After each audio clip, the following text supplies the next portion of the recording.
Hello everyone, this is Mohammad Haris Naeem and you are watching Code Honey. So guys, आज की इस video के अंदर हम लोग स्टार्ट करने वाले हैं अपने C++ की जर्नी को, जिसके अंदर हम अपना पहला प्रोग्राम हेलो वर्ल्ड का लिखेंगे। ठीक है, लाइन बाय लाइन आपको कोड को समझाएंगे और इसके अलावा बहुत सारी चीजें पढ़ने वाले हैं। तो अगर आप ये चीजें पहले से आप कर चुके हैं या अगर आपको ये चीजें पहले से आती हैं तो फिर भी आपने ये वीडियो को देखना है, ठीक है, क्योंकि इसके अंदर हमने ऐसी चीजें कवर की हैं जो आपने पहले नहीं पढ़ी होंगी। So let's get started. So सबसे पहले आपने करना यह है कि आपने एक फोल्डर बना लेना है। इस फोल्डर पे क्लिक करने के बाद आपने इसको कर लेना है ओपन विद कोड। तो इस तरह VS कोड की एक विंडो आपके पास शो हो रही होगी, ठीक है, इस तरह की ये शो हो रहा होगा आपके पास। तो अगर आपने अभी तक VS कोड को सेटअप नहीं किया तो ऊपर आई बटन में आपको वीडियो मिल जाएगी जिसको देखकर आप अपने VS कोड को सेटअप कर सकते हैं। उसके साथ अगर आप चाहते हैं कि यार इस तरह का स्प्लिट व्यू आ जाए, लाइक इनपुट यहां पे आ जाए, आउटपुट यहां पे आ जाए, तो इसको भी आप लोग सेटअप कर सकते हैं।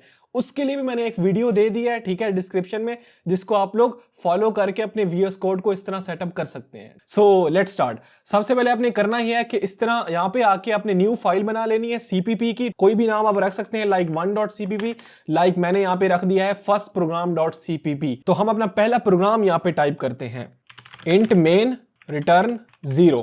तो यहां पर मैंने अपना पहला प्रोग्राम जो है वो टाइप कर लिया है। अगर हम इसे रन करें तो हमारा प्रोग्राम जो है वो यहाँ पे सक्सेसफुली एग्जीक्यूट भी हो चुका है, ठीक है। अब हम इसे समझते हैं कि हो क्या रहा है। सो यहाँ पे आपको मेन नजर आ रहा है। मेन क्या है? It is a main function. आपका कंपाइलर जो है वो सबसे पहले जो चीज एग्जीक्यूट करता है ना, या जो चीज रन करता है, वो होता है आपका मेन फंक्शन। आपकी एग्जीक्यूशन मेन फंक्शन से स्टार्ट होती है, ठीक है। उससे पहले आपको जो इंट नजर आ रहा है ना, दिस इज रिटर्न टाइप। क्या मतलब कि आपका जो मेन फंक्शन है ना, जब वो एग्जीक्यूट हो जाएगा यहां पे आके वो क्या चीज रिटर्न करेगा सिस्टम को, तो यहां पे हमने लिखा है रिटर्न 0। इसका मतलब यह है कि जब आपका मेन फंक्शन एग्जिट होने लगेगा तो उससे पहले वो एक वैल्यू रिटर्न करेगा विच इज 0। सिस्टम को बताएगा कि आपका जो मेन फंक्शन है वो एग्जीक्यूट हो चुका है विद 0 एरर्स, ठीक है। ये समझ में आ गई। अगर आपको नहीं समझ में आई तो कोई इश्यू नहीं है, ठीक है, हम इसे फंक्शंस वाले टॉपिक में डिटेल से समझेंगे। तो अगर आप इसे अभी हटा भी दो ना तो कोई इश्यू नहीं आने वाला, ठीक है। मैं इंट को भी हटा देता हूं और इसे भी हटा देता हूं। तो देखो, अगर मैं यहां पे होल्ड करके रखूं अपने कर्सर को तो आप लोग देख सकते हैं कि इंट मेन जो है वो बाय डिफॉल्ट आ रहा है। तो आपका कंपाइलर जो है वो बाय डिफॉल्ट इंटीजर रिटर्न भी कर देता है और जो रिटर्न टाइप है वो भी ऑटोमेटिकली लगा देता है। तो आपको लगाने की नीड नहीं है यहाँ पे। तो ये आपका मेन फंक्शन है, ठीक है। उसके बाद आपके पास जो ब्रेसेस नजर आ रही हैं, ये पैरेंथेसिस, इसके अंदर आपके पास आते हैं पैरामीटर्स। अगेन पैरामीटर्स क्या है ये भी हम फंक्शंस वाले टॉपिक में डिस्कस करेंगे। अभी आप इसे एम्प्टी छोड़ दो। उसके बाद आपको ये जो ब्रेसेस नजर आ रही है ना, करली, ये ब्रेसेस जो है वो मेन फंक्शन के स्कोप को डिफाइन करती हैं कि आपकी मेन फंक्शन का जितना भी कोड है वो हम यहां पर टाइप करेंगे। तो हम इसे कह सकते हैं कि बॉडी ऑफ मेन फंक्शन, ठीक है। यहां तक क्लियर हो गया कि यार मेन हमारे पास क्या है। मेन एक ऐसा फंक्शन है जो कंपाइलर सबसे पहले एग्जीक्यूट करता है। जब भी हमारा प्रोग्राम रन होगा या कंपाइल होगा तो मेन फंक्शन सबसे पहले हमारा एग्जीक्यूट होने वाला है, सही है। और मेन फंक्शन जो है वो हर कोड में आता ही आता है, इस बात का आपने ख्याल रखना है। ओके, अब बात करते हैं कि अगर हमें कोई चीज स्क्रीन के ऊपर प्रिंट करवानी हो या कंसोल के ऊपर कोई चीज प्रिंट करवानी हो तब हम क्या करेंगे। यहां पर हमारे पास एक कॉन्सेप्ट आता है सी आउट का। Cout stands for character output, ठीक है। सी आउट हमारे पास एक ऐसा फंक्शन है जिसको यूज करके हम कुछ भी स्क्रीन के ऊपर प्रिंट करवा सकते हैं, चाहे वो इंटीजर है, चाहे वो कैरेक्टर्स हैं, चाहे वो हमारे पास स्ट्रिंग्स है, कुछ भी हम स्क्रीन के ऊपर प्रिंट करवा सकते हैं यूजिंग सी आउट। सी आउट के साथ ना हम एक ऑपरेटर भी यूज करते हैं। सी आउट के आगे हम एक ऑपरेटर यूज करते हैं जिसको हम बोलते हैं इंसर्शन ऑपरेटर। ये हमारे पास होता है इंसर्शन ऑपरेटर। ये इंसर्शन ऑपरेटर क्या करता है? It is used to insert data to an output stream. क्या मतलब, हम इस इंसर्शन ऑपरेटर के बाद जो भी चीज स्क्रीन के ऊपर प्रिंट करवाना चाहते हैं ना, ये इंसर्शन ऑपरेटर क्या करेगा, उस डेटा को आउटपुट स्ट्रीम के ऊपर इंसर्ट कर देगा या उसको प्रिंट कर देगा आउटपुट स्ट्रीम के ऊपर। यहां तक आपको क्लियर हो गया, ठीक है। कैसे? फॉर एग्जाम्पल मैं यहां पे लिखता हूं सी आउट इंसर्शन ऑपरेटर और अब मैं यहां पे हेलो वर्ल्ड जो है वो प्रिंट करवा देता हूं। इसको आगे समझते हैं हेलो वर्ल्ड कैसे प्रिंट होगा। ये हेलो वर्ल्ड यहां पे प्रिंट करवा देता हूं। तो अगर मैं इसको चलाने की कोशिश करूं ना यहां पे, तो कंपाइलर हमें यहां पे एरर दे रहा है कि यार cout was not declared in this scope. कि जब हमारा कंपाइलर मेन फंक्शन के अंदर आएगा ना और जब सी आउट को रीड करेगा तो कहेगा भाईजान बताओ तो सही सी आउट है क्या, मुझे तो नहीं पता सी आउट क्या है। बिल्कुल ठीक है, तो सी आउट को यूज करने के लिए हमें दो लाइब्रेरीज को इंक्लूड करना पड़ेगा। वो कौन सी है हमारे पास? सबसे पहली लाइब्रेरी है हमारे पास हैशटैग इंक्लूड आईओस्ट्रीम, और सी आउट के पहले ना हम लिख देते हैं std स्कोप रेजोल्यूशन ऑपरेटर। ठीक है, अब अगर मैं इसे रन करूं ना तो देखो हेलो वर्ल्ड जो है वो यहां पे प्रिंट हो चुका है सक्सेसफुली। अब समझते हैं हुआ क्या है। तो यहां पे जो हैशटैग इंक्लूड है ना, इसका मतलब है कि इंक्लूड करो। ठीक है, किसको इंक्लूड करो? इस एंगुलर ब्रैकेट्स के दरमियान में जो हमारे पास लाइब्रेरी है ना उसको इंक्लूड करो, विच इज आईओस्ट्रीम। लाइब्रेरीज क्या होती हैं? हमारे पास बिल्ट इन लाइब्रेरीज होती हैं कुछ सी प्लस प्लस के अंदर, जिनके अंदर हमारे पास फंक्शनैलिटी पहले से डिफाइन होती है फंक्शन की। लाइक अब मैं सी आउट को यूज करना चाह रहा हूं ना, तो सी आउट फंक्शन जो है ना मेरा, वो आईओस्ट्रीम लाइब्रेरी के अंदर पहले से मौजूद है, मुझे इसका कोड लिखने की जरूरत नहीं है। ठीक है, तो मैं क्या करता हूं, उस लाइब्रेरी को अपने कोड के अंदर इंक्लूड करता हूं। ठीक है, और मैं अपने सी आउट फंक्शन को यूज कर सकता हूं यूजिंग दिस लाइब्रेरी। ठीक है, ये आपको समझ में आ गया। ज्यादा डेप्थ में जाने की जरूरत नहीं है कि यार आईओस्ट्रीम में किस तरह से कोड लिखा हुआ है। ठीक है, वो चीज करने की जरूरत नहीं है। जस्ट हमारा काम यह है कि हमने लाइब्रेरी को इंक्लूड करना है, और हमारा जो प्रिंट फंक्शनैलिटी है जो कि सी आउट है वो हम यूज कर लेंगे यूजिंग सी आउट। ओके, तो अब बात करते हैं कि यार ये std क्या है मेरे पास। तो std जो है वो स्टैंडर्ड नेम स्पेस है हमारे पास। जब भी हम सी आउट को यूज करेंगे तो हम std को लाजमी लगाएंगे सी आउट से पहले। अगर मैं यहाँ पे एक और सी आउट लगाने की ट्राई करूँ ना, लेट्स सपोज ये, और यहाँ पे मैं प्रिंट कर दूं कोड हनी, तो इसके साथ ही मुझे सी आउट लगाना ही पड़ेगा। अगर मैं ये नहीं लगाता तो मुझे कंपाइलर यहाँ पे एरर थ्रो करेगा। देख सकते हो कि यार सी आउट से पहले आपको std लगाना पड़ेगा। तो मुझे जितनी बार भी सी आउट को यूज करना होगा तो मुझे उसके लिए std को लाजमी लगाना होगा। तो ये तो काफी मुश्किल नहीं हो जाएगा यार? लेट्स सपोज मुझे अगर 1000 बार सी आउट को लिखना है तो मैं 1000 बार क्या std लगाऊंगा उसके साथ? नहीं। यहां पे हमारे पास एक और मेथड भी है। हम ऐसा करते हैं कि यार इसको हटा देते हैं यहां से, और यहां पे हम लोग लिख सकते हैं ग्लोबल स्पेस के अंदर इंक्लूड लाइब्रेरीज को इंक्लूड करने के बाद यूजिंग नेम स्पेस std। इसका क्या मतलब है यूजिंग नेम स्पेस std? ये तो समझ में आ गई कि यार जब हम सी आउट को यूज करेंगे तो std हमें लगाना पड़ेगा। तो अगर हम std यहां पे नहीं लगाते तो हम ऊपर डिफाइन कर देंगे कि यार हम नेम स्पेस यूज कर रहे हैं std। इसको इस तरह समझो। देखो लेट्स सपोज कि मेरे पास ना ये एक लाइब्रेरी पड़ी है जिसका नाम है मेरे पास आईओस्ट्रीम। ये लाइब्रेरी ना हमारी एक और लाइब्रेरी के अंदर है विच इज कॉल्ड स्टैंडर्ड लाइब्रेरी। ठीक है, क्या मतलब कि एक आईओस्ट्रीम लाइब्रेरी है मेरे पास जिसके अंदर मेरे पास सी आउट का फंक्शन पड़ा है, और ये लाइब्रेरी आईओस्ट्रीम एक और लाइब्रेरी के अंदर है जिसका नाम है स्टैंडर्ड लाइब्रेरी। यहां पर इसके साथ मैंने एक अपनी लाइब्रेरी बनाई है जिसको मैंने कहा यूजर डिफाइंड लाइब्रेरी, जिसका नाम मैंने रखा है कोड हनी। इस लाइब्रेरी का नाम मैंने रखा है कोड हनी, और इसके अंदर मैंने एक फंक्शन बना दिया है जिसका नाम मैंने सेम रख दिया है सी आउट। इसको इस तरह समझो। अब देखो जब कंपाइलर आएगा ना यहां पे आईओस्ट्रीम लाइब्रेरी को इंक्लूड करेगा और यहां पे सी आउट को रीड करेगा, तो कहेगा भाई कौन सा सी आउट मैंने यूज करना है? मैंने इस std वाला सी आउट यूज करना है, मीन के स्टैंडर्ड लाइब्रेरी वाला सी आउट यूज करना है, या फिर यूजर डिफाइंड वाला जो आपने सी आउट बनाया है वो यूज करना है? तो कंपाइलर को नहीं पता चलेगा कि कौन सा सी आउट हमने यूज करना है, तो उसे बताना पड़ेगा कि यार मुझे ना std नेम स्पेस वाला सी आउट यूज करना है, ये वाला सी आउट यूज नहीं करना। इसलिए हम लोग लगाते हैं यूजिंग नेम स्पेस std। अगर मैं ये नहीं लगाता तो मुझे एरर मिलेगा कि यार भाई बताओ तो सही ना कौन सा सी आउट यूज करना है। देखो यहां पे मैं एरर मिला कि यार हमें ना सी आउट से पहले std लगाना पड़ेगा। तो आपने ये समझ लिया कि यार std क्या है। लेट्स सपोज मेरे पास एक लाइब्रेरी है आईओस्ट्रीम जिसके अंदर सी आउट पड़ा है, और ये लाइब्रेरी मेरे पास किसके अंडर है? std स्टैंडर्ड लाइब्रेरी के अंदर। आगे पढ़ेंगे स्टैंडर्ड लाइब्रेरी को। ठीक है, और एक और लाइब्रेरी मैंने बनाई है जिसका नाम मैंने रखा है कोड हनी, जो कि यूजर डिफाइंड है, और इसके अंदर एक और फंक्शन मैंने बना दिया है जिसका नाम मैंने रख दिया है सी आउट।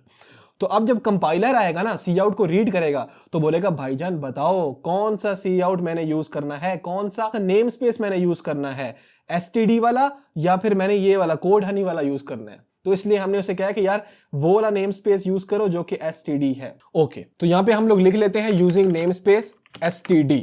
यहां तक आपको चीजें जो है वो थोड़ी बहुत क्लियर हो चुकी हैं। यहां पे हम लोग इंट भी लिख देते हैं, ठीक है, ताकि आप कंफ्यूज ना हो जाए, और रिटर्न 0 भी लिख देते हैं क्योंकि कुछ कंपाइलर्स जो हैं वो ऑटोमेटिकली रिटर्न नहीं करते वैल्यू। तो ये आपका सिंटैक्स रहने वाला है। ठीक है, ये चीज आपका यहां से अगर मैं इसको हटा दूं तो ये आपका सिंटैक्स रहने वाला है। जो भी आप कोड लिखेंगे तो ये तो आपका आना ही आना है। यहां से आपको चीजें क्लियर हो गई हैं।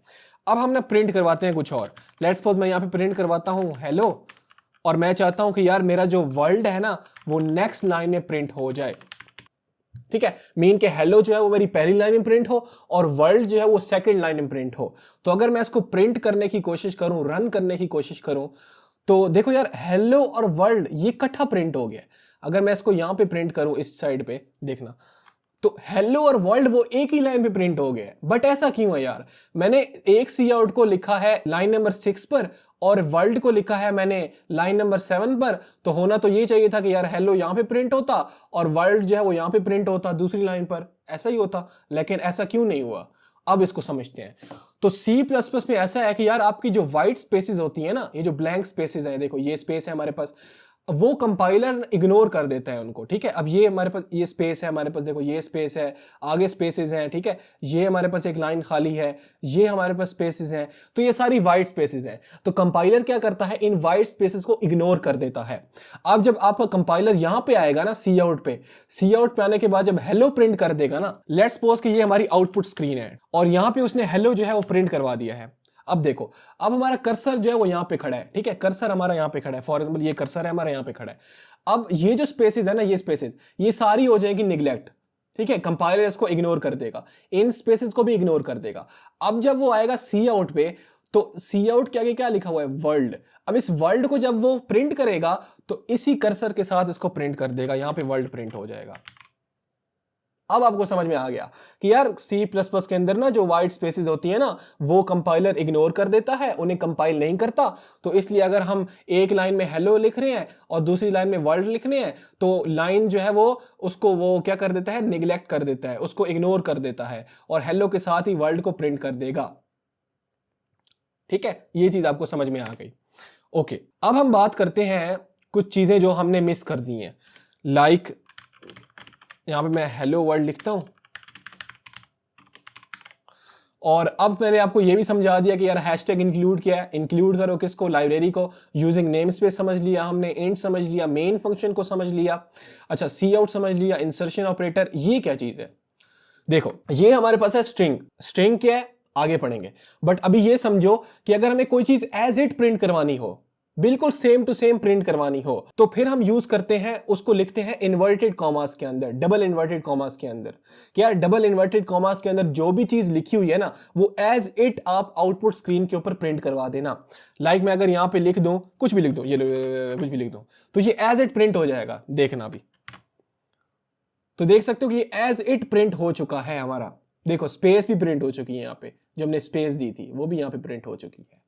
तो ये आपको समझ में आ गया कि यार अगर मुझे कोई चीज एज इट प्रिंट करवानी है तो मैं क्या करूंगा, उसको डबल इन्वर्टेड कॉमास के अंदर लिखने वाला हूं। इसको बोलते हैं स्ट्रिंग। स्ट्रिंग क्या है आगे डिटेल में पढ़ेंगे स्ट्रिंग वाले टॉपिक के अंदर, बट अभी आपको ये समझ में आ गई कि अगर मुझे कुछ भी चीज एज इट प्रिंट करवानी है स्क्रीन के ऊपर तो मैं उसे लिखने वाला हूं डबल इन्वर्टेड कॉमास के अंदर। ठीक है, ये सेमीकोलन क्या है, ये है हमारा स्टेटमेंट टर्मिनेटर। स्टेटमेंट टर्मिनेटर ये रिप्रेजेंट करता है कि आपकी स्टेटमेंट यहां पे खत्म हो चुकी है। ये हमारी स्टेटमेंट थी ना सी आउट, तो ये यहां पे आके खत्म हो चुकी है। अब जो नेक्स्ट स्टेटमेंट होगी ना वो हमारी यहां से स्टार्ट होगी। कैसे, देखो फॉर एग्जांपल अगर हम बात करें किसी भी लैंग्वेज की, लाइक इंग्लिश लैंग्वेज की बात करते हैं, तो अगर हम कोई सेंटेंस लिखते हैं तो सेंटेंस के एंड में हम फुल स्टॉप लगाते हैं ना, तो फुल स्टॉप क्या रिप्रेजेंट करता है, ये रिप्रेजेंट करता है कि ये हमारा सेंटेंस यहां पे खत्म हो चुका है। अब जो हम आगे लिखेंगे वो नया सेंटेंस होगा। बिल्कुल सिमिलरली जब हम सेमीकोलन लगाते हैं तो कंपाइलर को हम ये बता रहे होते हैं कि यार ये स्टेटमेंट यहां पर खत्म हो चुकी है। अब जो भी चीज हम लिखेंगे वो न्यू स्टेटमेंट होगी।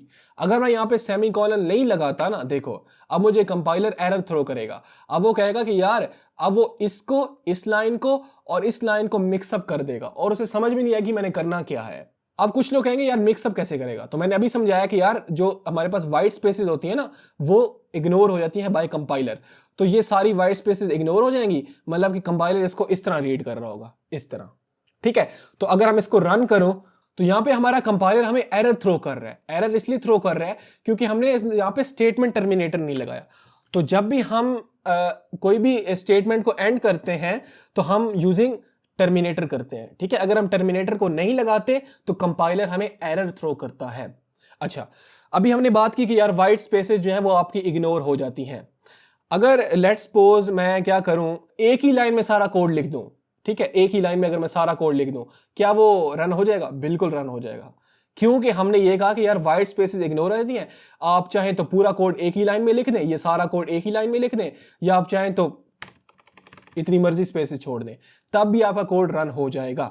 तो ये बात आपने याद रखनी है कि यार वाइट स्पेसेस आपकी कंपाइलर जो है वो इग्नोर कर देता है, उनको कंपाइल नहीं करता, ठीक है। ये चीज हमने समझ ली, हमने स्टेटमेंट टर्मिनेटर समझ लिया।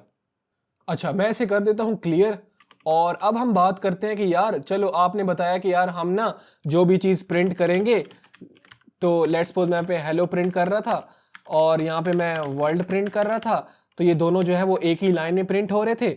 फॉर एग्जाम्पल यहाँ पे डॉट हटाना पड़ेगा हमें, लाइक इस तरह हेलो वर्ल्ड प्रिंट हो रहा था। तो अगर मैं चाहता हूं कि यार ये वर्ल्ड जो है वो नेक्स्ट लाइन में प्रिंट हो, फिर क्या करूंगा? यहां पर हमारे पास कॉन्सेप्ट आते हैं न्यू लाइन कॉन्सेप्ट। देखो, दो होते हैं हमारे पास कॉन्सेप्ट्स, कौन कौन से? एक होता है हमारे पास एंड एल, ठीक है, और एक होता है हमारे पास बैकस्लैश n, ठीक है। इन दोनों को यूज करके हम नेक्स्ट लाइन में जा सकते हैं। हमने देखा ना कि अगर हम इंटर प्रेस करते हैं, जब भी हम कुछ चीज टाइप कर रहे होते हैं तो इंटर प्रेस करते हैं तो हम न्यू लाइन में आ जाते हैं। तो इनकी जो हमारे पास फंक्शनैलिटी है वो इंटर से मैप्ड है। इस तरह कर लो कि ये इंटर से मैप्ड है कि जब भी कंपाइलर इनको रीड करेगा, ठीक है, वो इंटर प्रेस कर देगा, ठीक है। ये आपको समझ में आ गया। एंडल को हम कहते हैं मैनिपुलेटर और बैकस्लैश n को हम कहते हैं एस्केप सीक्वेंस, ठीक है। इसके अलावा और भी बहुत सारे मैनिपुलेटर्स और एस्केप सीक्वेंस होते हैं हमारे पास, ठीक है। तो आप लोग जाके पढ़ सकते हैं अगर पढ़ना चाहते हैं। ओके, तो एंडल को यूज करने के लिए ना हम लोग यूज करते हैं क्या? सी आउट। इसको सी आउट के साथ यूज किया जाता है, ठीक है। बैकस्लैश n भी सी आउट के साथ यूज होता है और एंडल भी सी आउट के साथ यूज होता है, ठीक है। तो मैं यहां पे लिख सकता हूं एंड एल। अब देखो, जब मैं इसको रन करूंगा ना तो होगा क्या कि देखो, जब कंपाइलर यहां पे आया, उसने हेलो प्रिंट किया। हेलो प्रिंट करने के बाद जब वो नेक्स्ट स्टेटमेंट पर गया, उसने क्या किया? एंडल को रीड किया। जब वो एंडल को रीड करेगा ना, वो चले जाएगा नेक्स्ट लाइन के ऊपर। यहां पे उसने क्या किया? एंटर प्रेस किया, वो आ गया यहां पर, ठीक है। इसको इस तरह समझो, अगर मैं वर्ल्ड को यहां से हटा भी दूं ना एक सेकंड के लिए, तो अगर मैं इसको रन करूं, इसको मैं अगर क्लियर कर दूं यहां पे, और इसको अगर मैं रन करूं, देखो हेलो प्रिंट हुआ। हेलो प्रिंट होने के बाद आपका एंडल रीड हुआ। एंडल रीड होने के बाद आपका कर्सर यहां पे आ गया। समझ आ गई आपको? अब जब हम यहां पे वर्ल्ड प्रिंट करेंगे तो कर्सर के साथ आपका क्या प्रिंट हो जाएगा? यहां पे वर्ल्ड प्रिंट हो जाएगा, ठीक है। अब आपको समझ में आ गया कि अगर मुझे नेक्स्ट लाइन में जाना है तो मैं किसको यूज करूंगा? एंड एल को यूज करूंगा, ठीक है। आप एक सी आउट के साथ बहुत सारी स्टेटमेंट्स को यूज कर सकते हैं। लाइक मैं यहीं पे लिख सकता हूं एंड एल। तो जब हमारा कंपाइलर इसको रीड करेगा तो हेलो प्रिंट करेगा, ठीक है। इसको रीड करेगा तो एंड एल को प्रिंट कर देगा। ये बात याद रखनी है कि जब भी हम एंड एल को यूज करेंगे तो हम लोग इंसर्शन ऑपरेटर को लाजमी लगाएंगे। इंसर्शन ऑपरेटर क्या करता है कि यार ये जो डेटा है ना, क्या करो, इस डेटा को आउटपुट स्ट्रीम के ऊपर इंसर्ट कर दो। और ये डेटा क्या करता है? इंटर से मैप्ड है, मीन कि ये इंटर प्रेस कर देगा, न्यू लाइन में चला जाएगा। तो अगर मैं इसको रन करूं, देखो हेलो वर्ल्ड हमारा प्रिंट हो गया। मीन के हेलो प्रिंट हुआ। हेलो प्रिंट होने के बाद एंडल रीड हुआ। एंडल ने क्या किया? यहां पे आ गया, और यहां पे आने के बाद उसने वर्ल्ड प्रिंट कर दिया।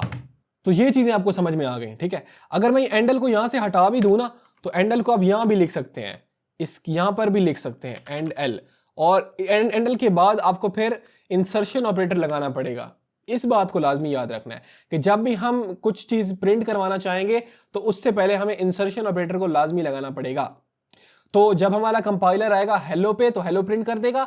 हेलो के बाद यहां पे आएगा और एंडल को रीड करेगा। Endl mean new line, new line में चला जाएगा कर्सर यहां पे, और फिर उसके सामने वर्ल्ड को प्रिंट कर देगा, ठीक है। अगर समझ नहीं आ रही तो कोड हनी प्रिंट करके चेक करते हैं। यहां पे कोड लिख दिया मैंने और यहां पे हनी लिख दिया। तो अगर मैं इसको रन करूं तो देख सकते हैं कि यहां पे कोड प्रिंट हो गया, फिर हनी प्रिंट हुआ है। हुआ क्या है? सबसे पहले कोड हुआ है, फिर न्यू लाइन, फिर हनी प्रिंट हो गया उसके साथ, ठीक है। बहुत इजी है यार, आपने इसको थोड़ा सा एक्सपेरिमेंट करना है कि अगर एंडल को यहां लगा दूं क्या होगा, अगर यूं कर दूं क्या होगा, ठीक है। तो ये चीजें साथ साथ करते रहना। ओके, अब हम बात करते हैं एस्केप सीक्वेंस की, कि एस्केप सीक्वेंस को हम कैसे यूज करते हैं।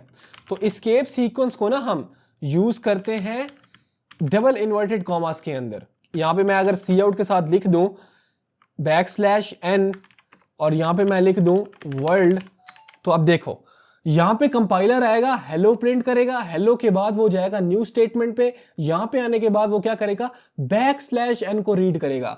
तो \n को हम लिखेंगे किसके अंदर, डबल इन्वर्टेड कॉमास के अंदर। एंडल को डबल इन्वर्टेड कॉमास के अंदर नहीं लिखना।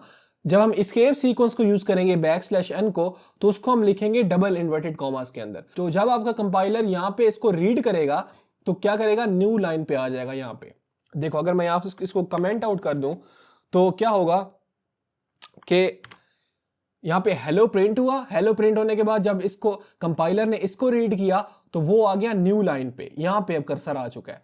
तो अगर मैं यहां पे वर्ल्ड को प्रिंट कर दूं तो कर्सर हमारा यहां पे खड़ा है, ठीक है। तो अगर मैं इसको अब रन करूं तो यहां पे वर्ल्ड प्रिंट हो चुका है।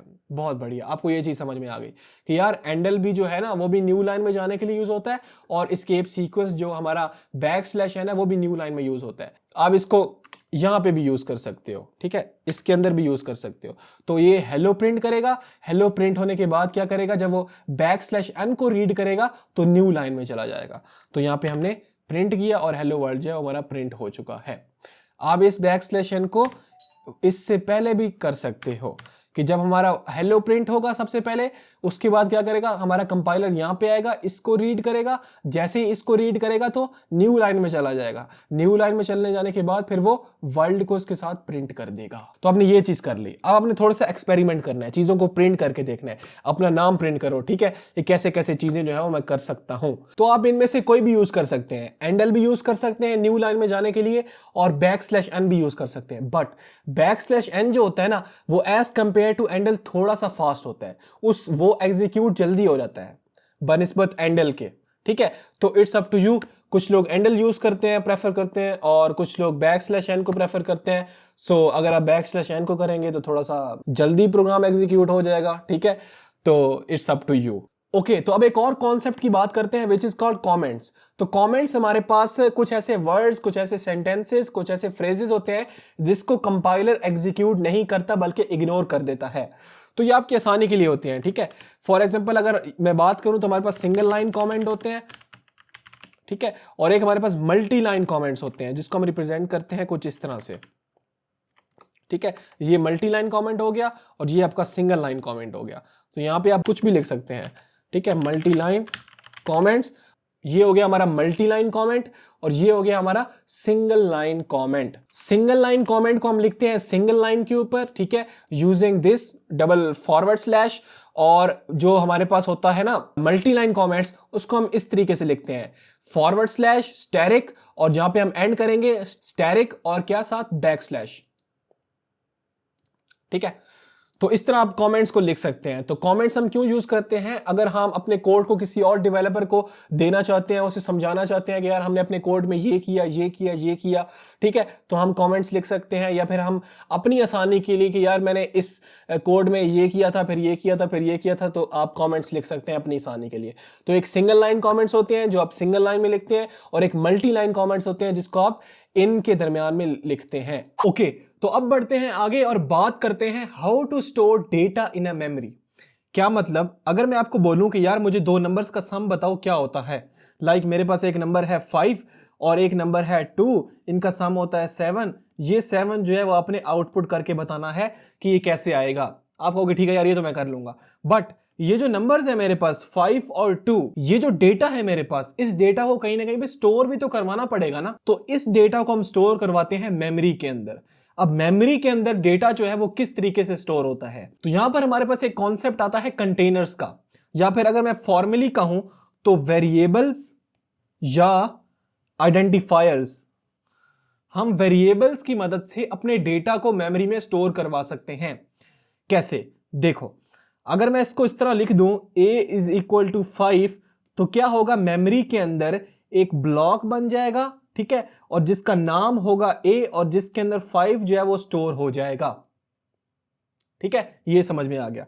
एक और एग्जांपल देखो, मैंने लिखा यहां पे num = 10, तो क्या होगा, मेमोरी के अंदर एक ब्लॉक बन जाएगा, ठीक है, जिसका नाम होगा num और जिसके अंदर 10 जो है वो स्टोर हो जाएगा। ठीक है, अब यहां पे एक क्वेश्चन आ सकता है, कौन सा, कि भाई यार ये आपने जो a लिखा है ये क्या चीज है, num जो है वो ये क्या चीज है।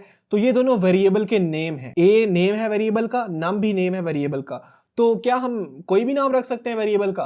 तो द आंसर इज यस, आप कोई भी नाम रख सकते हैं वेरिएबल का, but with some set of rules. कुछ रूल्स हैं जिसको आपको फॉलो करने पड़ेंगे वेरिएबल नेमिंग के वक्त। वो कौन से होते हैं रूल्स, वो डिस्कस कर लेते हैं। सबसे पहला रूल आपका होता है कि यार आप ना अपने वेरिएबल के नेम को इंटीजर से स्टार्ट नहीं कर सकते। लाइक मैं अगर लिख दूं 1a तो ये गलत होगा मेरे पास। इसी तरीके से अगर मैं लिख दूं 23 num तो ये भी गलत होगा मेरे पास। ठीक है, तो ये आपको समझ में आ गया कि यार वेरिएबल का जो नाम है ना, नाम वो इंटीजर से स्टार्ट नहीं हो सकता।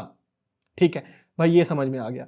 अब सेकंड रूल ये है कि अगर इंटीजर से स्टार्ट नहीं हो सकता तो क्या हम आगे कहीं यूज कर सकते हैं इंटीजर को? लाइक अगर मैं लिख दूं a1 तो क्या मैं इस तरह यूज कर सकता हूं? बिल्कुल कर सकते हो, ये ठीक है। आप इंटीजर को स्टार्ट में नहीं लगा सकते वेरिएबल के नेम में, हाँ बाद में जरूर लगा सकते हैं। लाइक a1 लिख सकते हो, लाइक आप लिख सकते हो num23, लाइक आप लिख सकते हो num1b, तो ये भी ठीक है। आप मीन कि हम स्टार्टिंग में इंटीजर को नहीं लगा सकते, हाँ अब बाद में हम इंटीजर को लगा सकते हैं। ये भी आपने सीख लिया। तीसरा रूल क्या कहता है कि अच्छा अगर मैं इंटीजर से स्टार्ट नहीं कर सकता अपनी वैल्यू को, सॉरी वेरिएबल के नेम को, तो फिर मैं किस किस चीजों से स्टार्ट कर सकता हूं वेरिएबल के नाम को? तो यहां पर हम लोग स्टार्ट कर सकते हैं अपर केस लेटर से, आप लोअर केस लेटर से स्टार्ट कर सकते हैं, और अंडरस्कोर से स्टार्ट कर सकते हैं। अंडरस्कोर से आप स्टार्ट कर सकते हैं। इन तीन चीजों से आप लोग स्टार्ट कर सकते हैं, upper case letters, lower case letters और अंडरस्कोर से। इन तीनों के अलावा आप किसी से भी स्टार्ट नहीं कर सकते। ठीक है, कैसे? अपर केस मतलब a1 लिख सकते हैं आप, लोअर केस से भी स्टार्ट हो सकते हैं, लाइक मैं a1 लिख सकता हूं, इस तरह भी कर सकता हूं। अंडरस्कोर क्या मतलब, मैं अंडरस्कोर शुरू में लगा दूं और फिर मैं लिख दूं num, तो ये भी ठीक है मेरा। तो स्टार्टिंग जो है वो आपकी अपर केस से होगी, लोअर केस से होगी और अंडरस्कोर से होगी। ठीक है, ये आपको समझ में आ गया। ओके, अब बात करते हैं फोर्थ रूल की। तो फोर्थ रूल हमें ये कहता है कि यार आप ना स्पेशल सिंबल्स को यूज नहीं कर सकते वेरिएबल नेमिंग में। स्पेशल सिंबल्स क्या मतलब, प्लस हो गया, माइनस हो गया, ठीक है, डॉट हो गया, स्टेरिक हो गया, ठीक है, आपके पास और भी बहुत सारे स्पेशल सिंबल्स होते हैं, लाइक मॉड्यूलो ऑपरेटर हो गया। तो इस तरह के जितने भी स्पेशल सिंबल्स हैं उनको आप वेरिएबल नेमिंग में यूज नहीं कर सकते। अगर यूज करोगे, अगर इन रूल्स को वायोलेट करोगे तो कंपाइलर एरर थ्रो कर देगा भाई। इन चीजों को माइंड में रखना है। पांचवा रूल हमें यह कहता है कि यार आपकी जो हमारे पास C++ है ना, वो केस सेंसिटिव लैंग्वेज है। केस सेंसिटिव लैंग्वेज है। केस सेंसिटिव क्या मतलब कि हमने देखा था ना यार, हमारे पास एक फंक्शन है सी आउट जिससे हम प्रिंट करवा रहे थे, तो हम सी आउट को लिख रहे थे लोअर केस लेटर्स के अंदर। अगर मैं इसको इस तरह लिख दूं, सी बड़ा करके लिख दूं, तो कंपाइलर मुझे यहां पे एरर थ्रो कर देगा, कहेगा यार ये ठीक है ये गलत है। क्यों? क्योंकि हमारी जो C++ है वो केस सेंसिटिव लैंग्वेज है। जो लोअर केस के अंदर लेटर्स लिखे हुए हैं उसको आप अपर केस में नहीं लिख सकते। मीन कि अगर मैं ऐसा करूं कि दो वेरिएबल्स बना दूं, एक का मैंने रख दिया नाम num सारे स्मॉल लेटर्स, और एक का मैंने रख दिया num बड़ा, ये मैंने एक वेरिएबल बना दिया। तो अगर मैं देखूं तो ये दोनों डिफरेंट है मेरे पास, ये मेरे पास डिफरेंट वेरिएबल है, ये मेरे पास डिफरेंट वेरिएबल है due to case sensitive language. तो इसको कंपाइलर डिफरेंट ट्रीट करेगा, इसको डिफरेंट ट्रीट करेगा। ठीक है, ये आपको समझ में आ गया। अब हम बात करते हैं सिक्स्थ रूल की। तो सिक्स्थ रूल हमें ये कहता है कि आपके पास कुछ C++ के अंदर रिजर्व वर्ड्स होते हैं। रिजर्व वर्ड्स, कुछ ऐसे वर्ड्स होते हैं C++ के अंदर जिनकी कुछ फंक्शनैलिटी पहले से डिफाइंड है। लाइक हमने देखा था ना कि हमारी जो एग्जीक्यूशन है वो मेन फंक्शन से स्टार्ट हो रही थी। तो अगर मैं मेन को as a variable name use करूं, लाइक मैं इस तरह लिख दूं main = 5, तो कंपाइलर मुझे एरर थ्रो कर देगा भाई। ठीक है, क्योंकि मेन जो है वो पहले से रिजर्व वर्ड है, कोई ना कोई काम इससे हम लेते हैं C++ के अंदर। तो अगर मैं इसको as a variable name use करूंगा तो कंपाइलर मुझे एरर थ्रो कर देगा। तो मैं रिजर्व वर्ड्स को यूज नहीं कर सकता वेरिएबल नेमिंग में। रिजर्व वर्ड्स बहुत सारे होते हैं हमारे पास, लाइक void होता है हमारे पास, if होता है हमारे पास, ठीक है, मेन हो गया हमारे पास, और बहुत सारे होते हैं। तो 95 रिजर्व वर्ड्स होते हैं आपके पास C++ के अंदर। उन रिजर्व वर्ड्स को हम as a variable name use नहीं कर सकते। अब गूगल पे सर्च करोगे ना जाके रिजर्व वर्ड्स इन C++, तो आपके पास पूरी एक लिस्ट आ जाएगी। तो उस लिस्ट को हम as a variable name use नहीं कर सकते। तो ये कुछ रूल्स थे जी जिनको आपने फॉलो करना है अपने वेरिएबल के नेम को रखने के वक्त। ओके, तो अब ना जरा डेटा स्टोर करवाने की ट्राई करते हैं। यहां पर मैंने एक फाइल बनाई वेरिएबल नाम की, ठीक है, और यहां पर मैंने क्या किया कि a नाम का वेरिएबल बना दिया जिसके अंदर मैंने 10 स्टोर करवा दिया।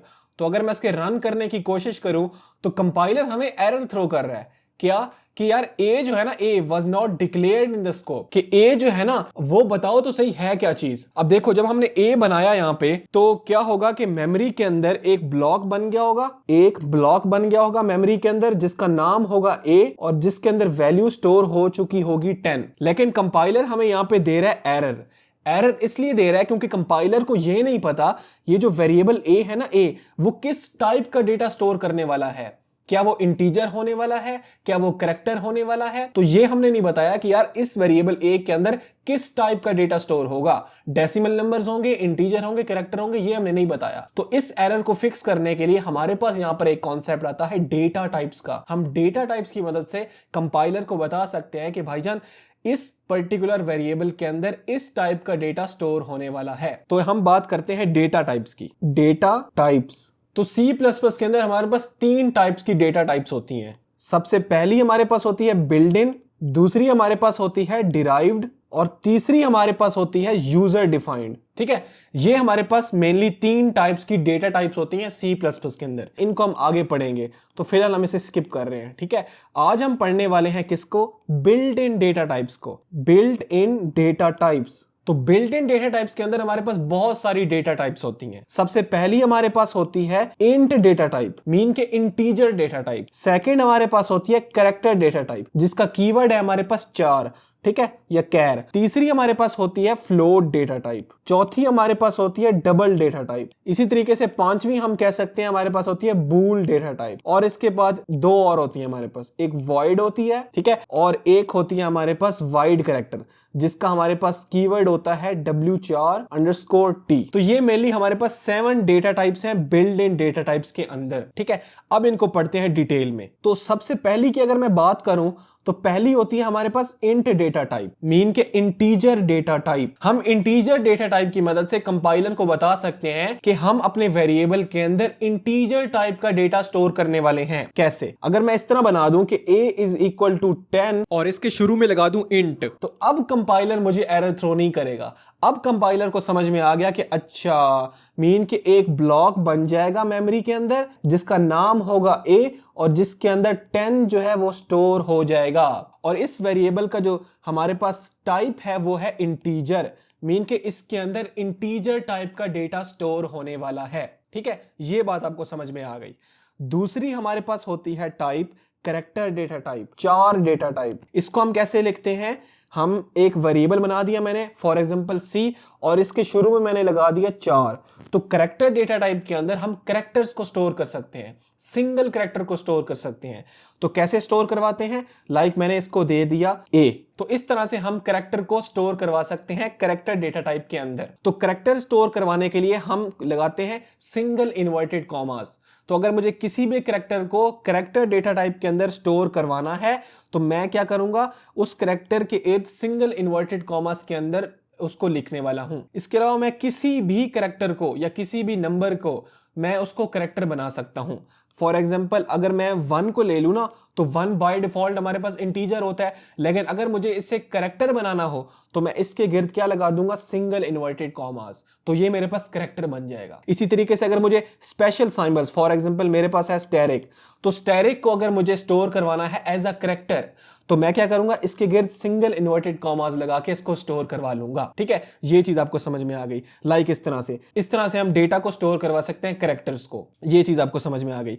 अच्छा, इसके बाद हमारे पास जो तीसरी डेटा टाइप है ना, वो है हमारे पास फ्लोट। क्या रिप्रेजेंट करती है डेटा टाइप, कि अगर मुझे डेसिमल नंबर्स को स्टोर करवाना है वेरिएबल के अंदर, ठीक है, तो मैं किसको यूज करूंगा, फ्लोटिंग पॉइंट को यूज करूंगा। कुछ इस तरह से, लाइक मैंने एक वेरिएबल बना दिया जिसका नाम मैंने रख दिया नम रख दिया, ठीक है, और इसके अंदर मैंने स्टोर करवा दिया 1.2, तो इसके शुरू में मैंने लगा दिया फ्लोट। तो अब क्या करेगा कि कंपाइलर को पता चल जाएगा कि अच्छा, मेमोरी के अंदर एक ब्लॉक बनाना है जिसका नाम होगा नम और जिसके अंदर 1.2 जो है वो स्टोर हो जाएगा। और ये वेरिएबल जो num होगा वो किस टाइप का डेटा स्टोर करेगा, फ्लोट टाइप का डेटा स्टोर करने वाला है। ठीक है, ये चीज आपको समझ में आ गई। उसके बाद आपका जो फ्लोट होता है ना, उसके अंदर अप टू 7 डेसिमल नंबर्स हम स्टोर करवा सकते हैं। ये चीज हम आगे पढ़ते हैं क्या होता है। अप टू 7 डेसिमल पॉइंट्स हम स्टोर करवा सकते हैं। ओके, इसके बाद हमारे पास जो डेटा टाइप होती है वो होती है डबल। डबल भी बिल्कुल सिमिलर होती है फ्लोट की तरह। हम इसके अंदर भी फ्लोटिंग पॉइंट्स जो है वो स्टोर करवा सकते हैं। लाइक मैं डबल और वेरिएबल नाम मैं रख देता हूँ लेट्स सपोज num1 और इसके अंदर मैं स्टोर करवा सकता हूँ लाइक 12.968। ठीक है, इस तरह से। तो फ्लोट के अंदर भी मैं डेसिमल नंबर स्टोर करवा सकता हूं और डबल के अंदर भी मैं डेसिमल नंबर स्टोर करवा सकता हूं। इसमें फर्क क्या है वो आगे डिस्कस करते हैं। ठीक है, अभी आपको ये समझ में आ गया। फिफ्थ टाइप की डेटा टाइप जो मेरे पास होती है ना, वो होती है बूल डेटा टाइप। बूल डेटा टाइप के अंदर ना मैं खाली दो ही चीजें स्टोर करवा सकता हूं, एक ट्रू और एक फॉल्स। ट्रू आपका मैप्ड होता है 1 के साथ और फॉल्स को मैं कह सकता हूं 0। ठीक है, तो मैं इन 4 वैल्यूज को स्टोर करवा सकता हूं किसके अंदर, बूल डेटा टाइप के अंदर। कुछ इस तरह से लाइक मैंने लिख दिया बूल ए, वेरिएबल का नाम है ये। ठीक है, और इसके अंदर ट्रू स्टोर करवा दिया। या मैं लिख लूंगा बूल और मैंने वेरिएबल का नाम बना दिया बी और इसके अंदर 1 स्टोर करवा दिया। ठीक है, इसी तरीके से फॉर एग्जांपल सी बना दिया और इसके अंदर मैंने 0 स्टोर करवा दिया। ठीक है, तो ये आपको समझ में आ गया कि यार बूल डेटा टाइप मेरे पास ऐसी डेटा टाइप है जिसके अंदर मैं दो चीजें स्टोर करवा सकता हूं, या ट्रू या फॉल्स। ट्रू की जगह आप 1 भी स्टोर करवा सकते हो, फॉल्स की जगह आप 0 भी स्टोर करवा सकते हो। इसके बाद हमारे पास जो डेटा टाइप होती है ना, वो होती है वॉइड। तो वॉइड डेटा टाइप के अंदर आप किसी भी किस्म का डेटा स्टोर नहीं करवा सकते। इसको जनरली हम यूज करते हैं फंक्शन रिटर्न टाइप में। फंक्शन रिटर्न टाइप ये तब पढ़ाऊंगा जब हम फंक्शन वाले टॉपिक डिटेल में पढ़ेंगे, अभी आप इसको स्किप कर दो। ओके, इसके बाद हमारे पास जो डेटा टाइप है ना, वो होती है वाइड कैरेक्टर, जिसका हमारे पास कीवर्ड होता है W4_T। ये क्यों यूज करते हैं हम, इसको यूज करके हम कैरेक्टर्स को स्टोर करवा सकते हैं। लाइक हमने 4 देखा था ना, तो 4 के अंदर भी हम कैरेक्टर स्टोर करवा रहे थे, बट इसके अंदर हम कुछ डिफरेंट टाइप्स के कैरेक्टर स्टोर करवाते हैं। तो वो आपने मुझे बताना है। तो ये आपका होमवर्क हो गया। आपने कमेंट बॉक्स में मुझे बताना है कि यार भाईजान इसके अंदर इस टाइप के कैरेक्टर स्टोर होते हैं। तो ये आपका होमवर्क है। तो ये चीजें आपको समझ में आ गई। ठीक है कि यार इंटीजर के अंदर मैं इंटीजर टाइप का डेटा स्टोर करवाऊंगा, कैरेक्टर के अंदर मैं सिंगल कैरेक्टर्स को स्टोर करवाऊंगा, और ना जरूरी ये है कि मैं इन्वर्टेड कॉमास के अंदर, सिंगल इन्वर्टेड कॉमास के अंदर लिखूंगा उस चीज को। और अगर मुझे इंटीजर को कैरेक्टर बनाना है तो उसको भी मैं बना सकता हूं यूजिंग सिंगल इन्वर्टेड कॉमास। इसी तरीके से हम स्पेशल सिंबल्स को भी कर सकते हैं, उसको भी कैरेक्टर बना सकते हैं। तो उसके इर्द गिर्द भी हमें सिंगल इन्वर्टेड कॉमास को लगाना पड़ेगा। अगर हम बात करें डेसिमल नंबर्स को तो फ्लोट डेटा टाइप का यूज कर लेंगे। डबल की बात करें तो डबल भी सिमिलर होता है फ्लोट की तरह। इसके अंदर भी हम क्या स्टोर करवाते हैं, डेसिमल नंबर्स ही स्टोर करवाते हैं।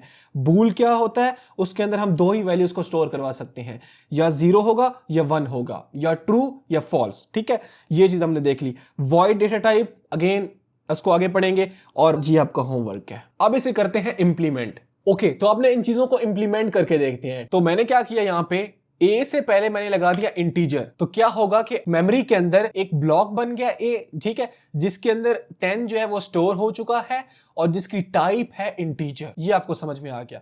तो अगर मैं इसे प्रिंट करवाना चाहूं तो कैसे प्रिंट करवाऊंगा, इस तरह। अगर मैं इसको प्रिंट करवाना चाहूं तो क्या प्रिंट हो रहा है हमारे पास, ए प्रिंट हो रहा है। ए क्यों प्रिंट हो रहा है, हमने तो कहा था कि यार 10 प्रिंट होना चाहिए हमारे पास। वो इसलिए क्योंकि हमने क्या पढ़ा था पीछे कि अगर हमें कोई चीज एज इट प्रिंट करवानी हो तो हम उसको लिखते हैं डबल इन्वर्टेड कॉमास के अंदर। मीन के इन इन्वर्टेड कॉमास के अंदर मैं जो चीज भी लिखूंगा ना, वो सेम टू सेम प्रिंट हो जाएगी हमारी किसके ऊपर, आउटपुट स्क्रीन के ऊपर। लाइक यहां पे अगर मैं प्रिंट करवाऊं तो देखो यहां पे आउटपुट स्क्रीन के ऊपर ए प्रिंट हो रहा है, लेकिन मुझे ए को नहीं प्रिंट करवाना, बल्कि ए के अंदर जो वैल्यू पड़ी है उसको प्रिंट करवाना है। तो अगर हमें कोई चीज एज इट प्रिंट करवानी हो तब हम उसको लिखते हैं डबल इन्वर्टेड कॉमास के अंदर। और अगर मुझे इस वेरिएबल की वैल्यू को प्रिंट करवाना हो तब मैं क्या करूंगा, जस्ट इस वेरिएबल के नेम को यहां पे लिख दूंगा जो कि है a। तो a के अंदर जो वैल्यू पड़ी है 10 वो यहां प्रिंट हो जानी चाहिए। तो यहां पे देख सकते हैं कि हमारा 10 जो है वो यहां पे प्रिंट हो चुका है। तो ये चीज आपने सीख ली कि अगर मुझे वेरिएबल की वैल्यू को प्रिंट करवाना है तो मैं सिर्फ लिख दूंगा यहां पे सी आउट के बाद वेरिएबल का नेम, और अगर मुझे कोई चीज एज इट प्रिंट करवानी है तो उसको मैं लिखूंगा डबल इन्वर्टेड कॉमास के अंदर। ठीक है, ये चीज हमने देख ली। अब हम बात करते हैं कैरेक्टर की। मैंने एक वेरिएबल बनाया जिसका नाम मैं रख दिया ch, जिसकी टाइप मैं रख दी 4, और जिसके अंदर मैंने स्टोर करवा दिया अपना single character which is a। और सिंगल कैरेक्टर के लिए मैंने क्या कहा था कि इन्वर्टेड कॉमास के अंदर उसको लिखना है। अगर आप इन्वर्टेड कॉमास के अंदर उसको नहीं लिखते, लाइक मैं यहाँ पे a लिख दूं, तो कंपाइलर मुझे एरर थ्रो कर रहा है यहाँ पे। तो इन्वर्टेड कॉमास के अंदर आपने इसको लिखना है। अब मैं अगर इसको प्रिंट करवाऊं ch को, तो क्या होगा कि मेरा जो ch है यहाँ पे विच इज a वो प्रिंट हो जाएगा। मीन कि इस ch के अंदर जो वैल्यू पड़ी है a वो यहाँ पे प्रिंट हो चुकी है। ये भी आपको समझ में आ गया। अब हम बात करते हैं फ्लोट की। नाम का मैंने एक वेरिएबल बना दिया जिसके अंदर मैंने कुछ नंबर स्टोर करवा दिए डेसिमल 4.3, और अगर मैं इसको डिस्प्ले करवाऊं तो ये मेरा जो है वो 4.3 को प्रिंट कर देगा। ये देखो, ठीक है, ये चीज भी हमें समझ में आ गई। अब हम बात करते हैं डबल की। तो डबल भी हमने पढ़ लिया कि यार डबल के अंदर भी हम फ्लोटिंग पॉइंट्स ही स्टोर करवाते हैं। लाइक मैंने ये चीज स्टोर करवा दी, और अगर मुझे इसे प्रिंट करवाना है तो जस्ट मैं वेरिएबल का नाम लिख दूंगा और यहाँ पे मेरा जो वैल्यू है वो प्रिंट हो जाएगा। तो 5.232 यहाँ पे प्रिंट हो चुका है। अब हम बात करते हैं बूल की, बूल डेटा टाइप की। यहाँ पे मैंने एक वेरिएबल बनाया जिसका नाम मैं रख दिया फ्लैग, और मैंने क्या बताया था कि बूल के अंदर आपके पास दो वैल्यूज ही स्टोर हो सकती हैं, या ट्रू या फॉल्स, या 1 या 0। तो मैं इसके अंदर ट्रू भी स्टोर करवा सकता हूं। तो अगर मैं इसको प्रिंट करवाऊं तो मेरे पास यहाँ पे क्या प्रिंट होना चाहिए, देख लेते हैं क्या प्रिंट हो रहा है। हमारे पास 1 प्रिंट हो रहा है। क्यों 1 प्रिंट हो रहा है? क्योंकि मैंने क्या कहा था कि यार ट्रू जो है ना वो आपका मैप्ड है 1 के साथ। तो अगर आप यहाँ पे 1 प्रिंट करवाओगे, 1 स्टोर करवाओगे, तो यहाँ पे 1 जो है आपका प्रिंट हो जाएगा। इसी तरीके से अगर आप यहाँ पे फॉल्स स्टोर करवाओगे तो यहाँ पे आपका क्या प्रिंट होना चाहिए, 0 प्रिंट होना चाहिए। तो यहाँ पे 0 प्रिंट हो चुका है। भाई अगर यार एक और चीज, अगर मैं यहाँ पे ट्रू जो है वो स्टोर करवा रहा हूं, ठीक है, तो अगर मैं चाहता हूं कि यार ट्रू ही यहाँ पे प्रिंट हो, तो उसके लिए क्या करना पड़ेगा? उसके लिए हमारे पास एक फंक्शन है बूल अल्फा के नाम से। तो बूल अल्फा का यूज करके, लाइक मैं इस वेरिएबल से पहले यहाँ पे अगर मैं लिख दूं बूल अल्फा, तो क्या होगा कि यार बूल अल्फा क्या करेगा, ये जो फ्लैग है मेरे पास, इसके अंदर जो वैल्यू पड़ी है उसका फॉर्मेट चेंज कर देगा। मीन के ये ट्रू है ना, तो यहाँ पे ट्रू ही प्रिंट हो रहा है। अगर मैं बूल अल्फा को नहीं लगाता तो बाय डिफॉल्ट क्या प्रिंट हो रहा था, 1 प्रिंट हो रहा था। तो अगर मैं बूल अल्फा को लगाता हूं तो ट्रू ही प्रिंट होगा। चेक कर लेते हैं, देखो ट्रू ही प्रिंट हुआ है।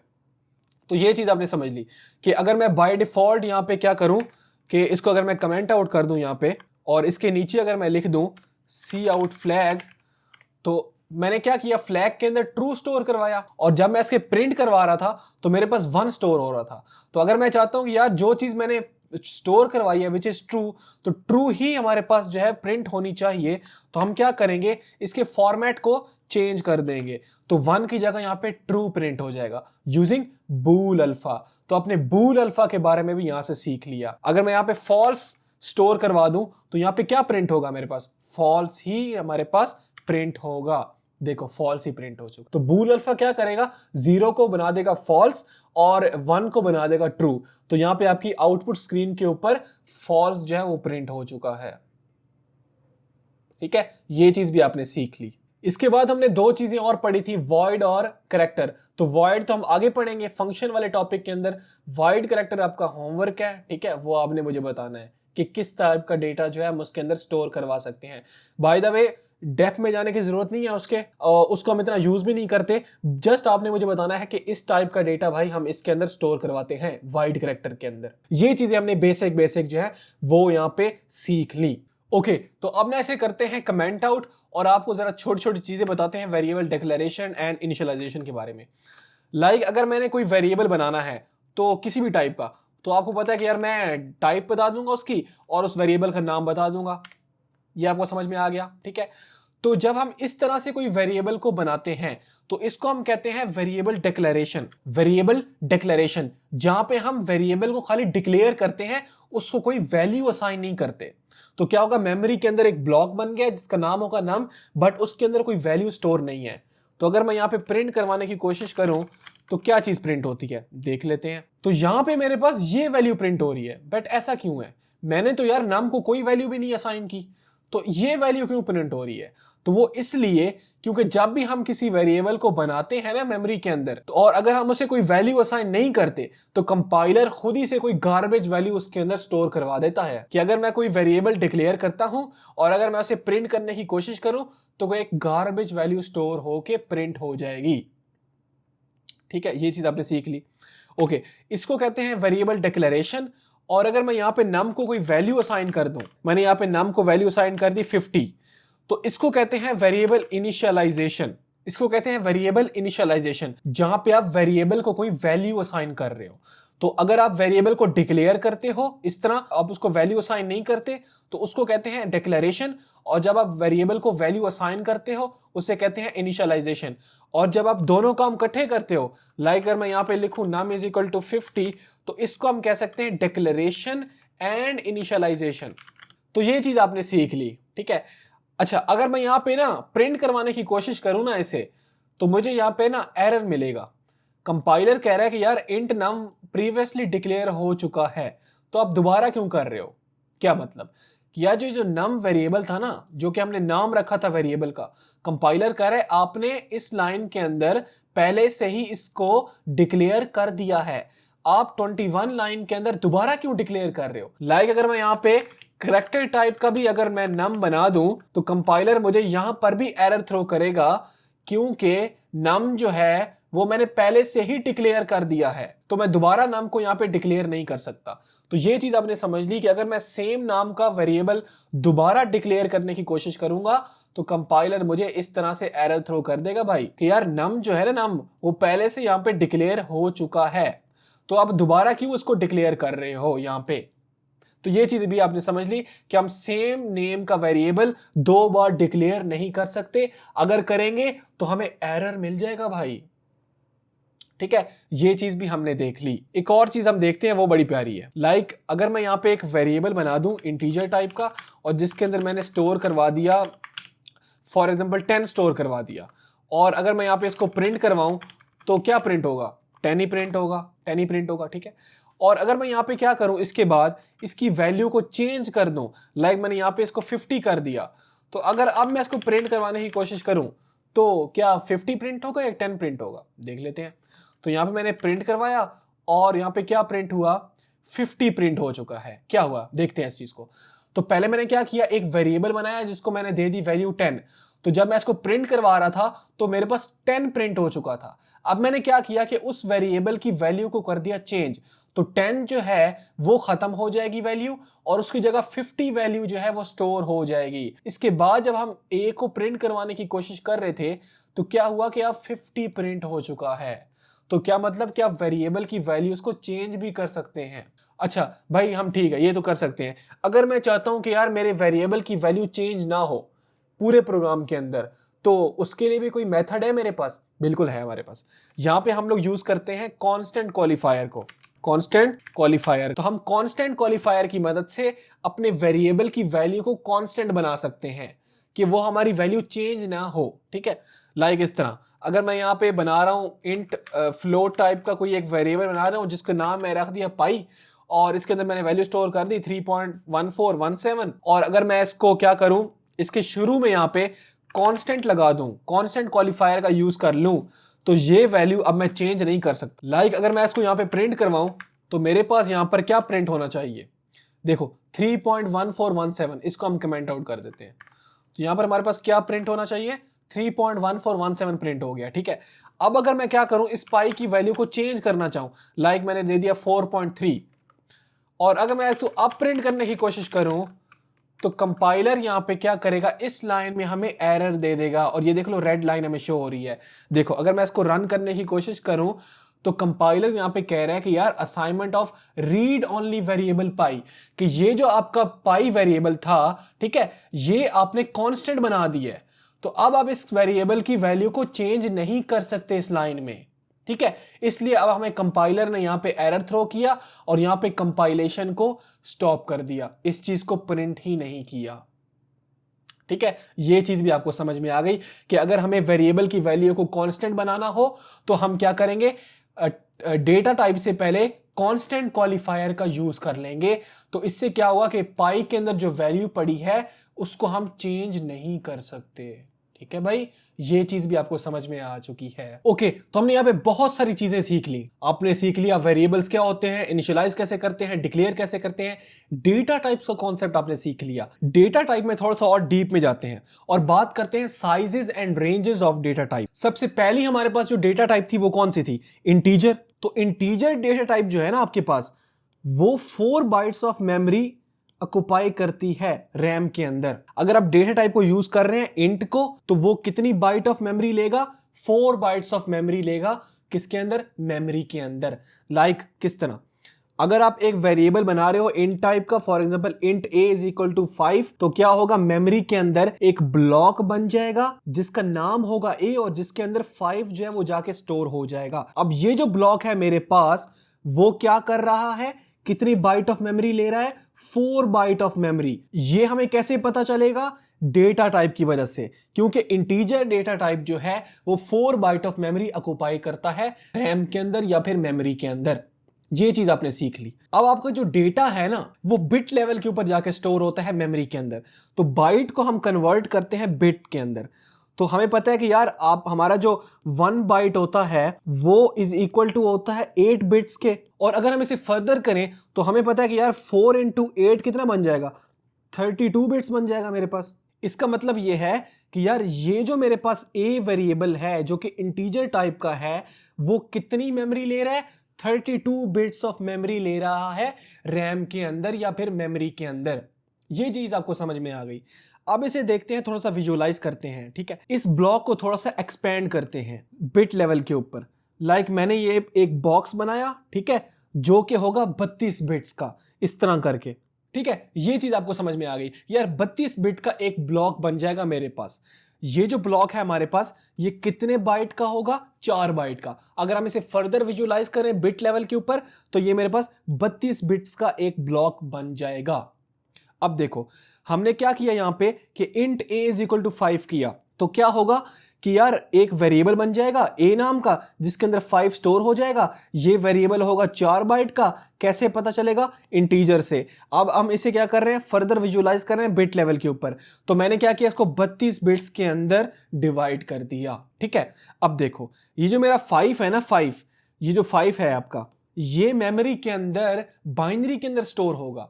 हमने यही कहा था कि यार मेमोरी के अंदर जितना भी डेटा स्टोर होता है वो बिट लेवल के ऊपर जाके स्टोर होता है, बाइनरी के अंदर जाके स्टोर होता है। तो अगर मैं इस 5 को देखूं तो ये 5 जो है सबसे पहला मेरा कन्वर्ट होगा बाइनरी के अंदर। तो 5 की बाइनरी होती है हमारे पास 101। ये कैसे आया है, आगे पढ़ेंगे, ठीक है, बाइनरी नंबर सिस्टम में। बट अभी आपने ये चीज समझ ली कि सबसे पहले हम क्या करेंगे, इस डेसिमल नंबर को कन्वर्ट करेंगे बाइनरी के अंदर। अब क्या होगा, ये जो 101 है ये राइट मोस्ट बिट्स के अंदर जाके स्टोर हो जाएगा। मीन के यहां पे 101 और बाकी जितने भी बिट्स बच गए हैं उसके अंदर 00000 स्टोर हो जाएगा। यहां पे भी 0, यहां पे भी 0, सारे 0 स्टोर हो जाएंगे। क्या मतलब, दोबारा सीखो। वेरिएबल बनाया, ठीक है, a नाम का, तो a नाम का एक वेरिएबल बन जाएगा मेमोरी के अंदर जो कि 4 बाइट ऑफ मेमोरी लेगा। ठीक है, ये कैसे पता चलेगा कि 4 बाइट ले रहा है, थ्रू डेटा टाइप। उसके बाद हमने इसको बिट लेवल के ऊपर विजुअलाइज किया कि 4 बाइट जो होते हैं हमारे पास वो होता है 32 बिट्स।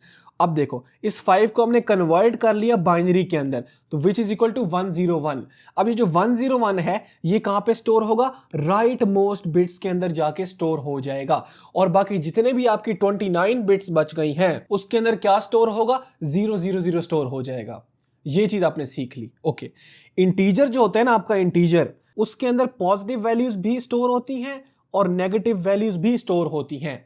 तो इसकी कोई ना कोई रेंज रहने वाली है। इंटीजर की कोई ना कोई रेंज तो होगी ना कि यार ये एक मैक्सिमम वैल्यू है जो कि मैं इंटीजर के अंदर स्टोर करवा सकता हूं, इससे बड़ी नहीं करवा सकता। ये एक मिनिमम वैल्यू है जो कि मैं इंटीजर के अंदर स्टोर करवा सकता हूं, इससे छोटी नहीं करवा सकता। अगर मैं यहां पे सर्च करूं गूगल के ऊपर कि यार इंटीजर की मैक्सिमम और मिनिमम वैल्यू क्या है हमारे पास, तो ये देख सकते हो कि हमारी ये मैक्सिमम वैल्यू है जो कि हम इंटीजर डेटा टाइप के अंदर स्टोर करवा सकते हैं।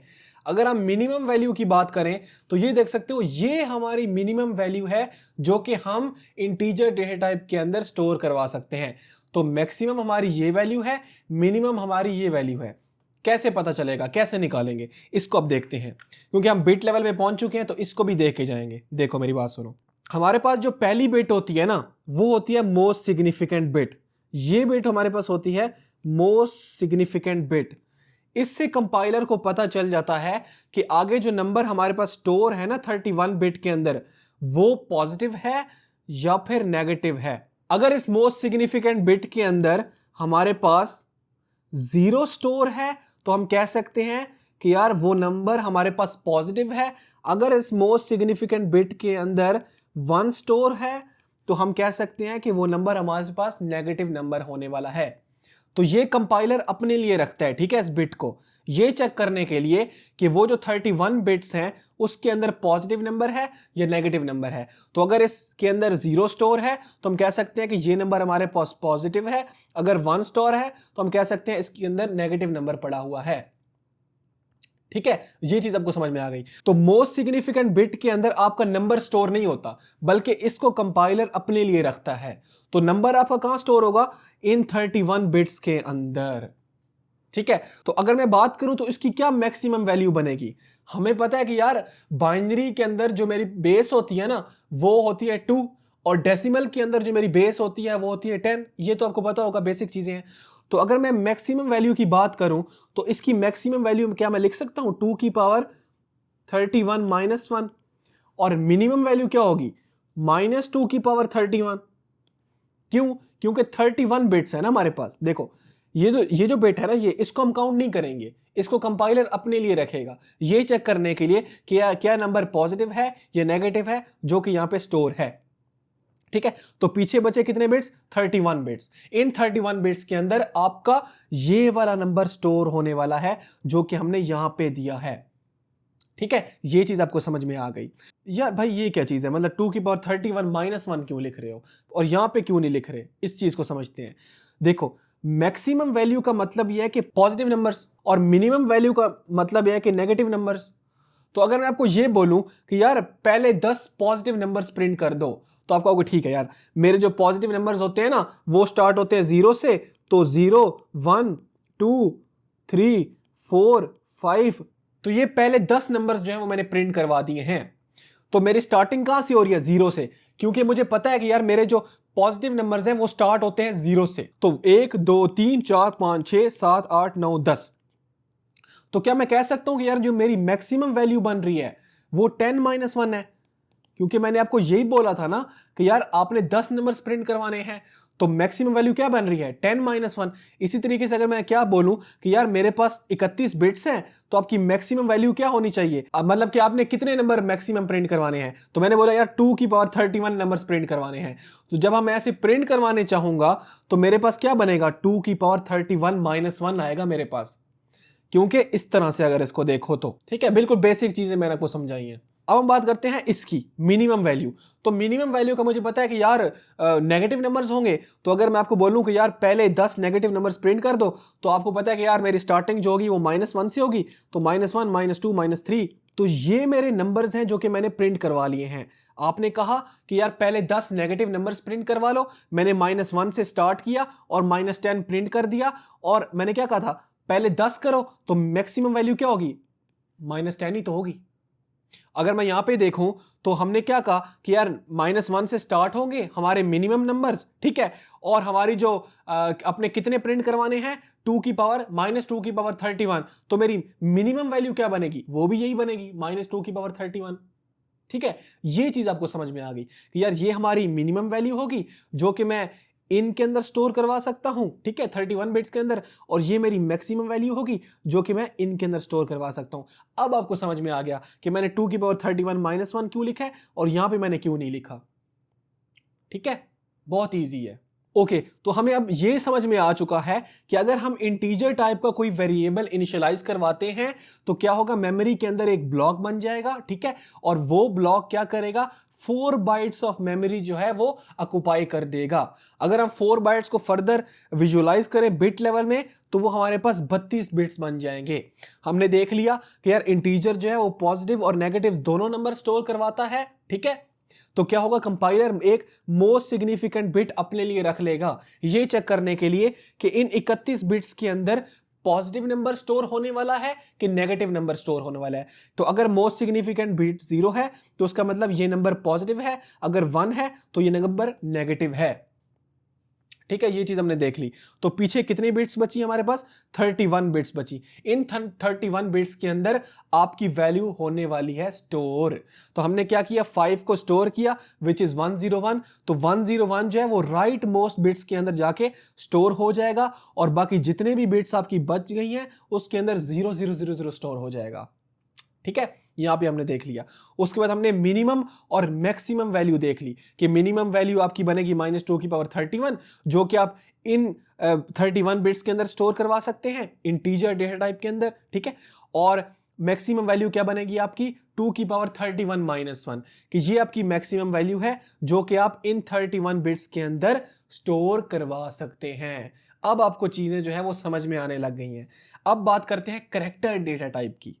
तो करैक्टर डेटा टाइप जो होती है ना मेरी, वो 1 बाइट ऑफ स्पेस लेती है मेमोरी के अंदर। क्या मतलब कि अगर मैं एक वेरिएबल बना दूं करैक्टर टाइप का और उसके अंदर मैं वैल्यू स्टोर करवा देता हूं फॉर एग्जांपल कैपिटल A, तो मेमोरी के अंदर क्या होगा कि एक ब्लॉक बन जाएगा जिसका नाम होगा मेरे पास CH और जिसके अंदर वैल्यू क्या स्टोर हो जाएगी, कैपिटल A कैरेक्टर स्टोर हो जाएगा। ये तो आपको समझ में आ गया। अब ये जो मेरे पास वेरिएबल है ना, ये वाला बॉक्स, वो कितनी बाइट ऑफ स्पेस ले रहा है, 1 बाइट ऑफ स्पेस ले रहा है, ठीक है। ये कैसे पता चलेगा, करैक्टर डेटा टाइप से, क्योंकि करैक्टर डेटा टाइप जो है वो 1 बाइट ऑफ स्पेस जो है वो ऑक्युपाई करती है मेमोरी के अंदर। तो अगर हम इस बॉक्स को एक्सपेंड करें तो हमें पता है कि यार हमारे पास जो एक बाइट होता है ना वो इज इक्वल होता है कितने, 8 बिट्स के। तो अगर मैं इसको एक्सपेंड करूं तो ये मेरे पास इस तरह का एक बन जाएगा बॉक्स, ठीक है। तो ये मेरे पास एक बॉक्स बन जाएगा जो कि होगा 8 बिट्स का। अब हम बात करते हैं कि ये जो मेरे पास A है ना, A, वो इसके अंदर स्टोर कैसे होगा। हमने इंटीजर के केस में देखा था ना कि हम तो इसके अंदर इंटीजर स्टोर करवा रहे थे पॉजिटिव। तो हमें पता है कि यार इंटीजर को सबसे पहले मैं कन्वर्ट कर लूंगा बाइनरी के अंदर, ठीक है। किस तरह कन्वर्ट करते हैं आगे देखेंगे। तो इसको मैं कन्वर्ट कर लूंगा बाइनरी के अंदर। इसकी बाइनरी मेरे पास बन रही थी 101 और इस 101 को मैं उठाऊंगा और राइट मोस्ट बिट में जाके स्टोर करवा दूंगा और बाकी जितने बिट होंगे वो मेरे पास 00 हो जाएंगे। बट इस केस में क्या है कि हमारे पास एक करैक्टर है। तो अब करैक्टर को हम बाइनरी के अंदर कैसे जो है वो कन्वर्ट करते हैं, इस चीज को समझते हैं। तो करैक्टर को हम वैसे तो कन्वर्ट नहीं कर सकते बाइनरी के अंदर। तो यहां पर हमारे पास एक कॉन्सेप्ट आता है अस्काई वैल्यूज का। हम अस्काई वैल्यूज की मदद से अपने करैक्टर को कन्वर्ट कर सकते हैं बाइनरी के अंदर। क्या मतलब, आपके पास जितने भी करैक्टर्स हैं ना वो किसी न किसी अस्काई वैल्यू से मैप्ड होते हैं। आप गूगल पे सर्च करोगे अस्काई टेबल तो आपके पास पूरी एक लिस्ट आ जाएगी। तो हम जरा बात करते हैं मेन चीजों की। आपके पास जो कैपिटल A होता है ना वो मैप्ड होता है 65 के साथ, ठीक है। इसी तरीके से सीक्वेंस के अंदर नंबर चलते जाएंगे और जो कैपिटल Z होगा आपके पास वो किससे मैप्ड होगा फिर 90 के साथ, ठीक है। ओके, क्या मतलब कि हर करैक्टर को हम कोई ना कोई वैल्यू दे रहे हैं इंटीजर के अंदर। इसको कहते हैं अस्काई वैल्यूज। हर करैक्टर आपका मैप्ड होता है किसी न किसी अस्काई वैल्यू के साथ, ठीक है। ये चीज आपको समझ में आ गया कि ये मेरे हो गए कैपिटल अल्फाबेट्स, ठीक है। और अब हम बात करते हैं लोअर केस अल्फाबेट्स की। तो जो आपका स्मॉल a होता है ना वो मैप्ड होता है 97 के साथ। मीन के स्मॉल a की वैल्यू क्या होगी, अस्काई 97 होगी। और इसी तरीके से सीक्वेंस के अंदर नंबर चलते जाएंगे और जो स्मॉल z होगा आपके पास उसकी अस्काई वैल्यू होगी हमारे पास 122। तो ये टेबल याद करने की आपको नीड नहीं है। आप जस्ट क्या याद कर सकते हो कि कैपिटल A की ये है, कैपिटल Z की ये है और बाकी जितने भी मेरे पास करैक्टर आते हैं ना वो आगे इसी तरह सीक्वेंस चलता जाएगा। मीन के 66 जो है वो मैप्ड होगा किसके साथ, कैपिटल B के साथ। ये चीज आपको समझ में आ गई, ठीक है। अब हम बात करते हैं कि अगर मुझे किसी करैक्टर को, हमने देखा था ना कि अगर हमें किसी भी चीज को करैक्टर बनाना हो तो हम उसे सिंगल इन्वर्टेड कॉमास के अंदर लगाते हैं। तो अगर मैं बात करूं यहां पे डिजिट्स की, तो अगर मुझे 0 को करैक्टर बनाना हो तो मैं क्या करूंगा, 0 के इर्द लगा दूंगा सिंगल इन्वर्टेड कॉमा। और जो 0 होता है उसकी अस्काई वैल्यू क्या होगी, अब जीरो को एज अ करेक्टर ले रहे हैं यहाँ पे, ठीक है, जीरो को एज अ इंटीजर नहीं ले रहे हैं हम, एज अ करेक्टर ले रहे हैं। तो करेक्टर जब वो किसी न किसी अस्काई वैल्यू से मैप्ड होता है तो जीरो की अस्काई वैल्यू होती है हमारे पास 48। ठीक है, ये आपको समझ में आ गया।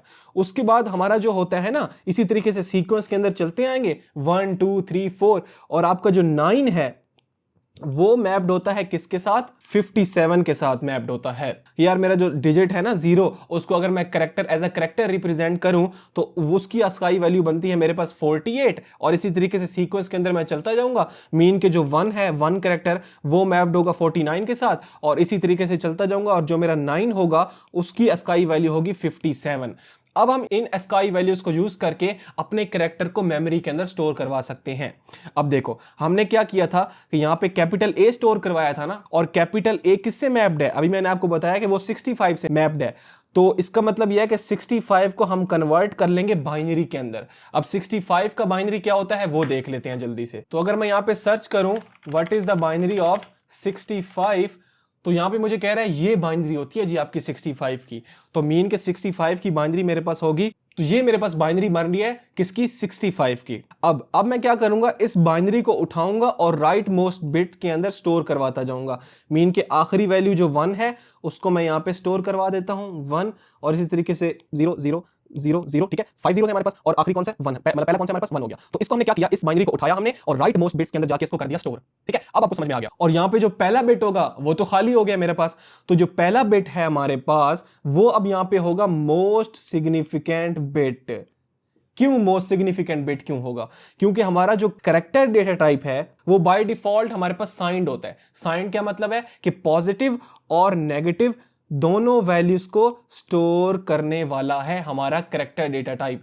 तो कंपाइलर जो है वो पहला बिट अपने लिए ऑक्युपाई कर लेगा, उसको इस ये बताने के लिए कि ये जो नंबर है ना मेरे पास, ये जो यहाँ पे स्टोर हुआ पड़ा है वो पॉजिटिव अस्काई वैल्यू है कि नेगेटिव अस्काई वैल्यू है।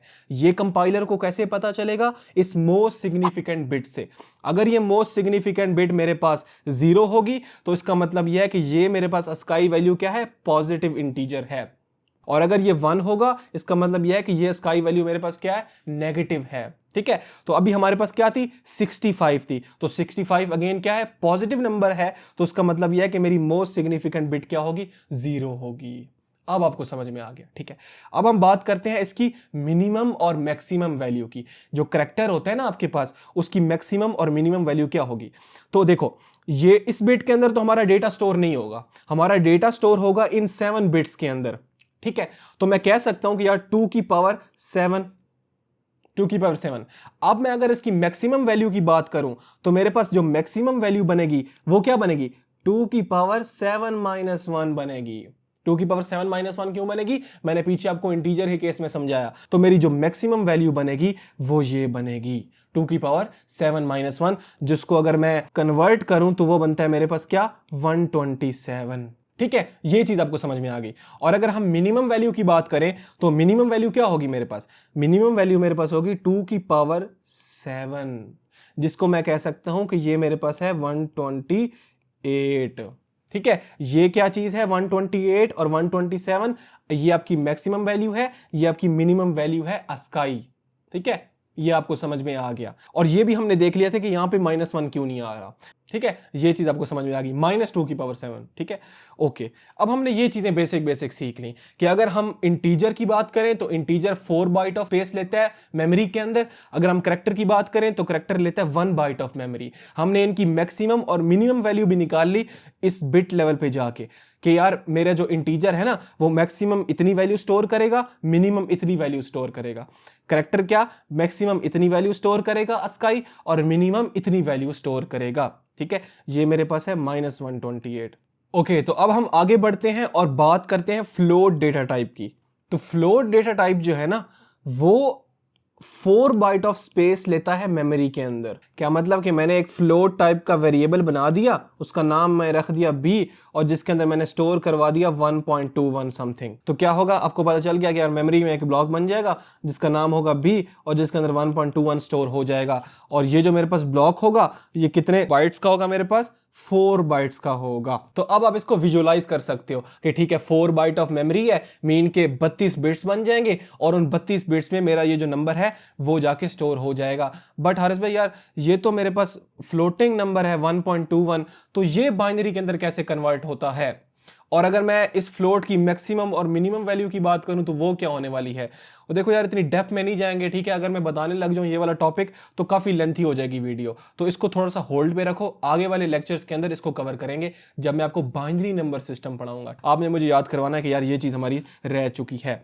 ओके, तो अगर हम इसकी मैक्सिमम और मिनिमम वैल्यू की बात करें कि मेरा जो फ्लोट है उसके अंदर मैक्सिमम कितनी वैल्यू मैं स्टोर करवा सकता हूं, मिनिमम कितनी वैल्यू स्टोर करवा सकता हूं, तो वो हम लोग चेक कर सकते हैं। यहां पे अगर मैं लिखूं कि तो यहां पर आपको देखने को मिल रहा है कि यार ये फ्लोट की मेरे पास मिनिमम वैल्यू है, ठीक है 1.17 something into 10 power -38 minimum value, और ये मेरे पास मैक्सिमम वैल्यू है 3.4 इंटू 10 की पावर 38। तो ये कैसे आएगा हमारे पास, इसको आगे डिस्कस करेंगे। बट अभी आपने इसको इस तरह समझना है कि यार फ्लोट मेरे पास एक ऐसी डेटा टाइप है जो कि 4 बाइट्स ऑफ मेमोरी लेती है स्पेस के अंदर, और जो कि बनता है मेरे पास 32 बिट्स, ठीक है? और अगर मैं मिनिमम वैल्यू की बात करूं तो ये मेरे पास मिनिमम वैल्यू है, अगर मैं मैक्सिमम वैल्यू की बात करूं तो ये मैक्सिमम वैल्यू मैं अपने फ्लोट डेटा टाइप के वेरिएबल के अंदर स्टोर करवा सकता हूं।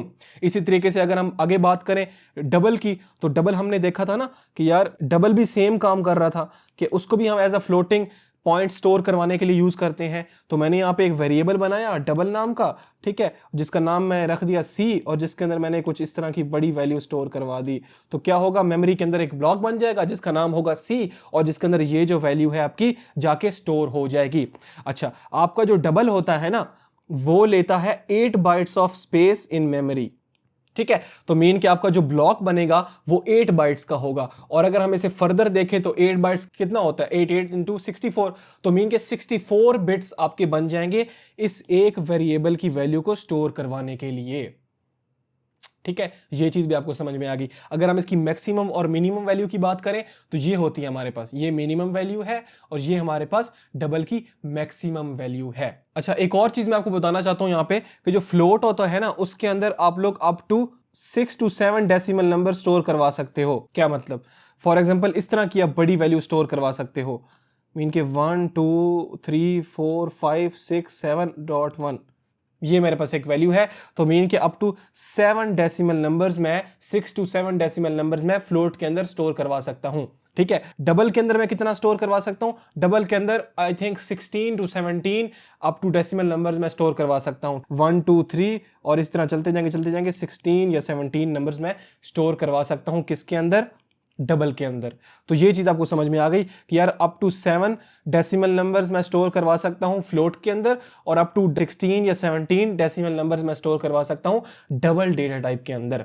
ये मैंने आपको क्यों बताया? क्योंकि मैंने आपको मैक्सिमम और मिनिमम वैल्यू नहीं निकाल के दी ना, तो उसके लिए मैंने आपको ये चीज बता दी।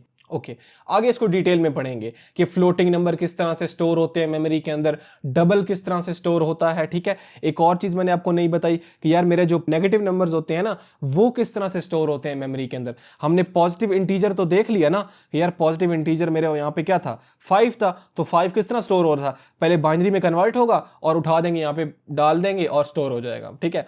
लेकिन हमने अभी तक ये नहीं देखा कि यार नेगेटिव नंबर किस तरह से स्टोर होता है। इसको भी हम आगे पढ़ेंगे, ठीक है? क्योंकि हमारी वीडियो की लेंथ थोड़ी सी बढ़ती जा रही है, तो इसको भी हम आगे डिस्कस करेंगे। हमने फ्लोट पढ़ लिया, डबल पढ़ लिया, कैर पढ़ लिया, इंटीजर पढ़ लिया। अब हम बढ़ते हैं आगे और बात करते हैं बूलियन डेटा टाइप की। तो बूल डेटा टाइप जो होती है ना, हमने अभी पढ़ा कि यार बूल डेटा टाइप के अंदर आप दो चीजें स्टोर करवा सकते हो, या ट्रू 1 या फॉल्स 0। तो अगर मैं इसका साइज के बात करूं तो बूल जो है ना वो हमारे पास 1 बाइट्स ऑफ स्पेस लेता है मेमोरी के अंदर। मीन कि अगर मैंने एक बूल टाइप का वेरिएबल बना दिया, उसके अंदर ट्रू या फॉल्स स्टोर करवा दिया, तो मेमोरी के अंदर एक ब्लॉक बन जाएगा जो कि होगा 1 बाइट का।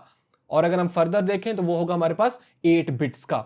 ये भी आपको समझ में आ चुका है, ठीक है? इसके बाद वॉइड है और हमारे पास वाइड कैरेक्टर है। तो वाइड कैरेक्टर आपका होमवर्क है, और वॉइड तो हमने कहा था कि वो कोई किसी भी किस्म का डेटा जो है वो स्टोर नहीं करवाता, just as a function return type हम उसको यूज करते हैं, तो हम उसको आगे पढ़ने वाले हैं। तो यहां तक आपकी बेसिक चीजें क्लियर हो चुकी हैं। हमने देख लिया कि इंटीजर जो होता है वो 4 बाइट लेता है, ठीक है। फ्लोट जो होता है वो हमारे पास 4 बाइट लेता है। कैरेक्टर जो होता है वो 1 बाइट लेता है। इसी तरीके से डबल 8 बाइट लेता है।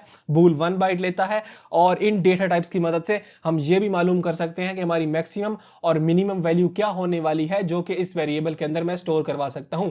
ये मेरी हद होने वाली है, इससे ना आगे जा सकता हूं ना इससे पीछे जा सकता हूं। तो अब इसे करते हैं इंप्लीमेंट और देखते हैं कि चीजें कैसे काम कर रही हैं। ओके, तो यहां पर आपका एक क्वेश्चन आ सकता है कि भाई अभी आपने बताया जैसे कि इंटीजर जो है वो 4 बाइट लेता है, फ्लोट 4 बाइट लेता है, डबल 8 बाइट लेता है और इसी तरह से, तो क्या ये सेम रहने वाले हैं हर बार? क्या हमारे सिस्टम में भी इनकी वैल्यू सेम होने वाली है कि इंटीजर हमारा मेमोरी के अंदर 4 बाइट स्पेस लेगा? ऐसा नहीं है। ये डिपेंड करता है हमारे पास कंपाइलर टू कंपाइलर या फिर सिस्टम टू सिस्टम। तो आप अगर अपने सिस्टम के अंदर चेक करना चाहते हैं कि आपका जो डेटा टाइप है वो कितनी बाइट ऑफ स्पेस ले रही है मेमोरी के अंदर, तो आप लोग यूज कर सकते हैं साइज ऑफ ऑपरेटर को। लाइक मैंने यहां पे क्या लिखा कि सी आउट, ठीक है, साइज ऑफ ऑपरेटर को मैंने यहां पे कॉल किया और इसके अंदर उस डेटा टाइप का नाम लिख लिया लाइक इंट। तो अब क्या प्रिंट होना चाहिए देख लेते हैं। तो यहां पे मैंने प्रिंट करवाया और यहां पे हमारा प्रिंट हो चुका है जी 4 क्या प्रिंट है? 4 बाइट्स। इसका मतलब यह है कि जो इंटीजर है वो मेरे सिस्टम के अंदर 4 बाइट्स ऑफ मेमोरी ऑक्युपाई कर रहा है। इसी तरीके से अगर मैं यहां पे लिख दूं साइज ऑफ कैरेक्टर, तो इसको अगर मैं रन करूं तो आप लोग देख सकते हैं कैरेक्टर जो है वो मेरे पास 1 बाइट ऑफ मेमोरी जो है वो ले रहा है मेमोरी के अंदर। अगर मैं यहां पे फ्लोट की बात करूं तो फ्लोट भी मेरे पास 4 ले रहा है। अगर मैं डबल की बात करूं तो डबल मेरा 8 ले रहा है। तो मीन कि जो चीज हमने बताई है आपको वो सही काम कर रही है हमारे सिस्टम के हिसाब से, कि मतलब इंटीजर जो है वो 4 ले रहा है, कैरेक्टर आपका 1 बाइट ले रहा है, फ्लोट 4 बाइट ले रहा है, आपके पास डबल जो है वो 8 बाइट ले रहा है। अगर हम बूल को चेक करें तो यार बूल जो है आपका 1 बाइट ले रहा है, ठीक है। तो ये चीज हमें समझ में आ चुकी है कि अगर हम किसी भी डेटा टाइप का साइज मालूम करना चाहते हैं अपने सिस्टम के अंदर कि ये डेटा टाइप मेरे सिस्टम के अंदर कितनी जगह जो है वो ऑक्युपाई कर रही है, तो हम साइज ऑफ ऑपरेटर का यूज करके मालूम कर सकते हैं। ये चीज भी आपको समझ में आ चुकी है, ठीक है। आप इसको ऐसे भी कर सकते हो, लाइक मैंने एक टाइप का वेरिएबल बनाया जिसके अंदर कोई वैल्यू स्टोर करवा दी और मैं चेक करना चाहता हूं कि यार ये जो वेरिएबल है, वेरिएबल डेटा वेरिएबल के अंदर स्टोर होता है, तो ये जो वेरिएबल है मेरे पास ये कितनी मेमोरी ले रहा है। तो आप इसको, इस वेरिएबल को साइज ऑफ ऑपरेटर के अंदर इन पैरेंथेसिस के अंदर डाल सकते हो, ठीक है। तो अगर मैं यहाँ पे इसको प्रिंट करवाना चाहूं तो मेरे पास क्या प्रिंट होगा? पहली लाइन के अंदर 4 प्रिंट हो चुका है। इसका मतलब यह है कि ए वेरिएबल जो कि इंटीजर टाइप का है वो 4 बाइट्स ऑफ मेमोरी जो है वो ऑक्युपाई कर रहा है रैम के अंदर, ठीक है। तो ये चीज भी आपको समझ में आ चुकी है। अच्छा, एक चीज ये है कि यार ये अनसाइंड का क्या मतलब है? यहाँ पे अगर हम होल्ड करके रखें कर्सर को तो यहाँ पे अनसाइंड हमें शो हो रहा है या फिर हमें साइंड भी शो होगा कभी कभी, ठीक है। तो ऐसा क्यों है, इस चीज को हम पढ़ते हैं अब डिटेल में। तो यहां पर हमारे पास एक कॉन्सेप्ट आता है मॉडिफायर्स का। अब हम पढ़ते हैं एक और कॉन्सेप्ट जो कि है हमारे पास मॉडिफायर्स इन C++। देखो हमारे पास 4 टाइप्स के मॉडिफायर्स होते हैं। पहला होता है हमारे पास साइंड, दूसरा होता है हमारे पास अनसाइंड, तीसरा होता है हमारे पास शॉर्ट, चौथा होता है हमारे पास लॉन्ग। क्या मतलब, जरा इन चीजों को समझा दो। तो देखो मेरी बात सुनो, हमने अभी देखा कि यार मेरे पास जो इंटीजर डेटा टाइप है वो बाय डिफॉल्ट मेरे पास साइंड होती है। क्या मतलब कि इंटीजर के अंदर हम पॉजिटिव और नेगेटिव दोनों वैल्यूज को स्टोर करवा सकते हैं। तो अगर मैं इंटीजर को इस तरह लिख दूं या फिर मैं अगर लिख दूं साइंड इंट, तो ये दोनों सेम होंगे, ठीक है। और इसका साइज जो है वो भी हमारे पास सेम ही रहेगा। इंटीजर क्या लेता है? 4 बाइट, तो ये भी 4 बाइट्स ही लेगा। ये चीज आपको समझ में आ गई। अब हम पढ़ते हैं अनसाइंड। ये अनसाइंड क्या होता है? तो अनसाइंड देखो, अगर मुझे सिर्फ और सिर्फ पॉजिटिव वैल्यूज को स्टोर करवाना हो तो तब मैं यूज करता हूं किसको? अनसाइंड को। अनसाइंड को किस लिए यूज किया जाता है? To store only positive values. Like अगर मैं अनसाइंड को इंटीजर से पहले लगा दूं, अनसाइंड क्या है हमारे पास? कीवर्ड है, ठीक है। अगर मैं इसको इंटीजर से पहले लगा दूं और एक वेरिएबल बना दूं और इसके अंदर +5 स्टोर करवा दूं इस तरह से, तो जब आपका कंपाइलर अनसाइंड को रीड करेगा ना, तो कंपाइलर को समझ में आ जाएगा कि अच्छा मुझे एक वेरिएबल बनाना है ए नाम का जिसकी टाइप होगी इंट और जिसके अंदर सिर्फ और सिर्फ पॉजिटिव वैल्यू स्टोर होने वाली हैं। तो अनसाइंड मॉडिफायर क्या कहता है आपको? कि आप सिर्फ और सिर्फ पॉजिटिव वैल्यूज को स्टोर करवा सकते हो। साइंड में क्या था कि आप बाय डिफॉल्ट पॉजिटिव और नेगेटिव दोनों को स्टोर करवा सकते हो। और अनसाइंड क्या कहता है कि सिर्फ पॉजिटिव वैल्यूज ही स्टोर होंगी। देखो मेरी बात सुनो, कैसे, इस चीज को थोड़ा सा डिटेल में समझते हैं। साइंड तो समझ में आ गया कि यार इंटीजर हमारे पास बाय डिफॉल्ट साइंड ही होता है। अब हम समझते हैं अनसाइंड को। तो अगर मैंने इस तरीके से अपना एक वेरिएबल क्रिएट कर दिया तो क्या होगा कि मेमोरी के अंदर एक ब्लॉक बन जाएगा जिसका नाम होगा a और जिसके अंदर +5 जो है वो स्टोर हो जाएगा। और अनसाइंड इंट जो होता है, अगर हम उसके साइज की बात करें तो वो हमारे पास कितना लेता है वो देख लेते हैं। तो इसको यूज करेंगे साइज ऑफ ऑपरेटर को, इधर मैं लिख देता हूं अनसाइंड इंट, और अगर मैं इसको प्रिंट करवाना चाहूं इसको मैं कर देता हूं कमेंट आउट, ठीक है। और अगर मैं इसे प्रिंट करवाऊं तो यहाँ पे मेरे पास 4 प्रिंट हो रहा है। इसका मतलब यह है कि अनसाइंड इंट भी हमारे पास कितनी स्पेस ले रहा है, 4 ले रहा है। तो 4 मींस के 4 bytes is equal to 32 bits. तो इसका मतलब यह है कि हमारे पास इस तरह का एक ब्लॉक बन जाएगा बड़ा सा, जो कि होगा मेरे पास 32 बिट्स का। तो इस तरह से एक 32 बिट्स का ब्लॉक जो है वो असाइन हो जाएगा किसको, ए वेरिएबल को। अब देखो अब क्या होगा, ये जो 5 है का ये कन्वर्ट होगा बाइनरी के अंदर। तो 5 का हमें बाइनरी पता है कि यार 101 होता है हमारे पास। तो ये 101 को हम उठाएंगे और राइट मोस्ट बिट के अंदर जाके स्टोर करवा देंगे, और पहले जितने भी बिट हैं उनके अंदर 0000 स्टोर हो जाएगा, ठीक है, इस तरह से। अब आप कहोगे कि यार ये जो मेरे पास पहली बिट होगी ना, ये होगी मोस्ट सिग्निफिकेंट बिट। ऐसा नहीं होने वाला। क्यों, ऐसा क्यों नहीं होने वाला? देखो मेरी बात सुनो, हमने बात की थी यार मेरा जो इंटीजर है वो बाय डिफॉल्ट साइंड होता है। तो साइंड का मतलब यह है कि पॉजिटिव और नेगेटिव दोनों वैल्यूज को स्टोर करवा सकते हो। तो कंपाइलर क्या करता है कि पहली बिट को अपने लिए रख लेता है कि यार इसको मैं बना देता हूं मोस्ट सिग्निफिकेंट बिट, ठीक है। अगर ये मेरी बिट 0 होगी तो उसका मतलब यह है कि ये नंबर मेरे पास पॉजिटिव होने वाला है। अगर ये बिट 1 होगी तो उसका मतलब यह है कि ये नंबर मेरे पास नेगेटिव होने वाला है। ये चीज आपको समझ में आ गई। लेकिन अब हमने क्या किया कि इंटीजर से पहले हमने अनसाइंड लगा दिया। और अनसाइंड का क्या मतलब है कि सिर्फ और सिर्फ पॉजिटिव वैल्यूज को ही स्टोर करो। तो कंपाइलर जब इसको रीड करेगा तो कंपाइलर समझ जाएगा कि अच्छा अब जितने भी वैल्यूज में इस वेरिएबल के अंदर स्टोर होने वाली हैं वो होने वाली हैं पॉजिटिव।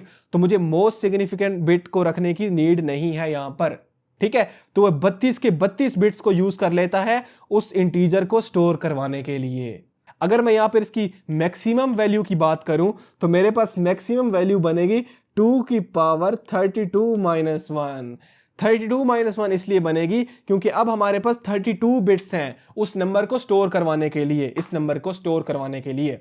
तो मेरे पास जो मैक्सिमम वैल्यू बनेगी वो होगी 2 की पावर 32 माइनस 1। और ये पॉजिटिव रेंज है हमारे पास, तो 32 माइनस 1 हमारे पास आएगा। माइनस 1 मैंने आपको समझा दिया क्यों आएगा।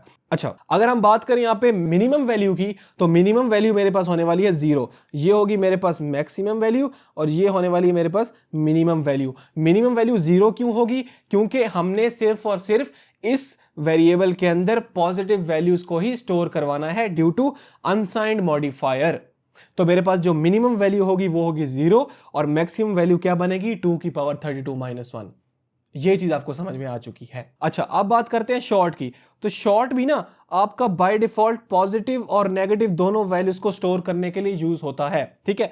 और लॉन्ग भी पॉजिटिव और नेगेटिव दोनों वैल्यूज को स्टोर करने के लिए यूज होता है, बट इनके साइजेस का डिफरेंस है हमारे पास। लाइक अगर मैं यहां पे क्या करूं कि साइज ऑफ ऑपरेटर की मदद से कंपाइलर से पूछ लूं कि यार साइज ऑफ ऑपरेटर से पूछ लूं कि यार मेरा जो शॉर्ट होता है ना, शॉर्ट इंट है, उसका जरा मुझे साइज बता दो क्या होगा मेमोरी के अंदर। तो देखो कंपाइलर बता रहा है कि यार 2 बाइट्स होगा हमारे पास, ठीक है। इसका मतलब यह है कि अगर हम इस तरह लिख दें, अपने वेरिएबल को इस तरह इनिशियलाइज करवा दें, short int a is equal to 10, तो अब क्या होगा कि मेरे पास एक ब्लॉक बनेगा ए नाम का और जिसके अंदर 10 स्टोर है, और ये ब्लॉक कितने बाइट का होगा जी? 2 बाइट्स का होगा। अब मुझे आपने ये बताना है कि यार इसकी जो मैक्सिमम वैल्यू कितनी होगी, ठीक है, और मिनिमम वैल्यू कितनी होगी, जो कि मैं इस वेरिएबल के अंदर स्टोर करवा सकता हूं। तो ये आपका होमवर्क है, ठीक है, आपने मुझे बताना है। अगर मैं बात करूं लॉन्ग की, लॉन्ग इंट की, इसको चेक कर लेते हैं कि यार इसका हमारे पास साइज कितना है। तो अगर मैं इसको कमेंट आउट कर दूं और यहां पे लिखूं कि यार cout size of long int, तो लॉन्ग इंट का मुझे साइज बता रहा है जी ये 4 बाइट्स। इंटीजर का भी 4 बाइट होता है, लॉन्ग का भी 4 बाइट होता है, और लॉन्ग के अंदर भी बाय डिफॉल्ट हम पॉजिटिव नेगेटिव दोनों वैल्यूज को स्टोर करवा सकते हैं, इंटीजर के अंदर भी पॉजिटिव वैल्यूज दोनों को स्टोर करवा सकते हैं। तो हम लॉन्ग को अगर ना भी लगाएं तो कोई इशू नहीं होने वाला, क्योंकि हमारे पास साइज सेम है ना दोनों का। इंटीजर भी बाय डिफॉल्ट 4 ही स्पेस जो है वो ऑक्यूपाई करता है रैम के अंदर, और लॉन्ग भी 4 ही कर रहा था, तो कोई नीड नहीं पड़ती इसको यूज करने के लिए। बट अगर मैं इंटीजर से आगे लॉन्ग लगा दूं तो अब क्या होगा कि इंटीजर का साइज बढ़ जाएगा, और यहां पर हमें शो हो रहा है 8 बाइट्स। क्या मतलब कि अगर मैं अब यहां पे यूज करूं, अगर मैं यहां पे लॉन्ग लिख दूं तो क्या हो रहा है कि ये ब्लॉक मेरे पास जो ए बन रहा है ये कितने साइज का है, 8 बाइट्स का है। ठीक है, इसका मतलब यह है कि 8 bytes is equal to 64 bits बन जाएंगे हमारे पास। और अगर मैं इसकी मैक्सिमम वैल्यू की बात करूं तो वो बताओ क्या होती है, और मिनिमम वैल्यू की बात करूं तो वो बताओ क्या होती है। देखो इस तरह बताओगे आप 2 की पावर 64। ठीक है, मोस्ट सिग्निफिकेंट बिट वाला चक्कर होगा इस केस में, क्योंकि लॉन्ग जो है उसके अंदर आप पॉजिटिव नेगेटिव दोनों वैल्यूज को स्टोर करवा सकते हो। तो मैक्सिमम वैल्यू हमारी बन जाएगी यहां पे क्या, 2 की पावर 63 माइनस 1।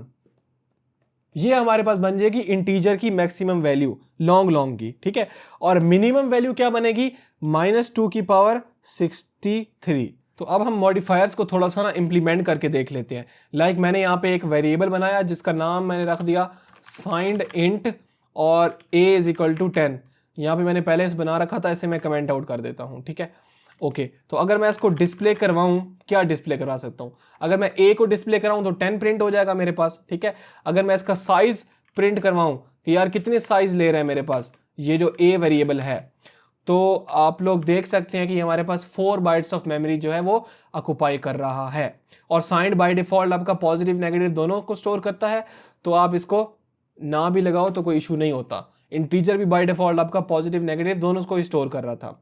अब अगर हम बात करें किसकी, अनसाइंड की, तो मैंने यहां पे लिखा unsigned int b is equal to 5।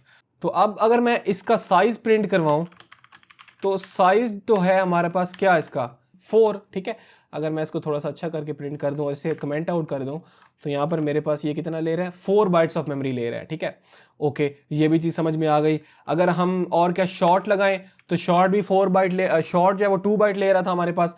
और अगर हम लॉन्ग की बात करें तो लॉन्ग हमने देख लिया यार, लॉन्ग हमारे पास कितना ले रहा है, 4 बाइट ले रहा है। हाँ, लॉन्ग की बात करें तो ये हमारे पास 8 बाइट्स ऑफ मेमोरी जो है वो उसके अंदर ले रहा है, किसके अंदर, मेमोरी के अंदर। ठीक है, तो ये चीज हमने पढ़ ली, बहुत बेसिक चीजें हैं। ठीक है, तो ये आपके पास कुछ मॉडिफायर्स होते हैं। मॉडिफायर्स की मदद से आप इंटीजर टाइप की रेंज को बढ़ा भी सकते हैं और शॉर्ट की मदद से कम भी कर सकते हैं। साइंड का मतलब यह है कि आप पॉजिटिव नेगेटिव दोनों वैल्यूज को स्टोर करवा सकते हैं। अनसाइंड का मतलब यह है कि सिर्फ और सिर्फ क्या स्टोर होगा, पॉजिटिव वैल्यू स्टोर होने वाली है मेरी इंटीजर बी वेरिएबल के अंदर। तो यहां पर ये चीजें जो है वो आपकी थोड़ी बहुत क्लियर हो चुकी हैं, वेरिएबल्स, डेटा टाइप्स, ठीक है, मॉडिफायर्स, साइजेस के बारे में आपको समझ में आ गई। अगर मुझे किसी डेटा टाइप का साइज निकालना हो तो साइज ऑफ ऑपरेटर है मेरे पास, उसकी मदद से निकाल लूंगा। अच्छा भाई, रेंजेस के लिए कोई मतलब बिल्ट इन फंक्शन नहीं है कि अगर हम कुछ लिखें लाइक इंट मैक्स और इंटीजर की मैक्सिमम वैल्यू प्रिंट हो जाए? ऐसा है हमारे पास, देखते हैं कैसे। और यहां पर आपका कॉन्सेप्ट आता है मैक्रोज का। आप मैक्रोज की मदद से डेटा टाइप्स की मैक्सिमम और मिनिमम वैल्यूज को स्टोर भी करवा सकते हो, प्रिंट भी करवा सकते हो। ठीक है, लाइक अगर मैं यहां पे सी आउट करवाऊं क्या, इंट मैक्स, तो क्या होगा, इंटीजर डेटा टाइप की जो मैक्सिमम वैल्यू है, हमने बात की थी ना 2 की पावर 31 माइनस 1, तो वो यहां पे प्रिंट हो जाएगी। बट हमें जो कंपाइलर यहां पे एरर दे रहा है वो इसलिए दे रहा है क्योंकि उसे पता नहीं है कि इंटीजर मैक्सिमम है क्या चीज। तो सबसे पहले हमें क्या करना पड़ेगा, इसको इंक्लूड करना पड़ेगा। इस फंक्शन को इंक्लूड करने के लिए एक लाइब्रेरी को इंक्लूड करना पड़ेगा जिसका नाम होता है हमारे पास सी लिमिट्स। ठीक है, ओके। तो अब अगर मैं इसको रन करूं तो हमारे पास यहां पर इंटीजर की जो मैक्सिमम वैल्यू है वो प्रिंट हो जानी चाहिए। तो यहां पर क्या हुआ है कि इंटीजर की जो मैक्सिमम वैल्यू है 2 की पावर 31 माइनस 1 वो यहां पे प्रिंट हो चुकी है।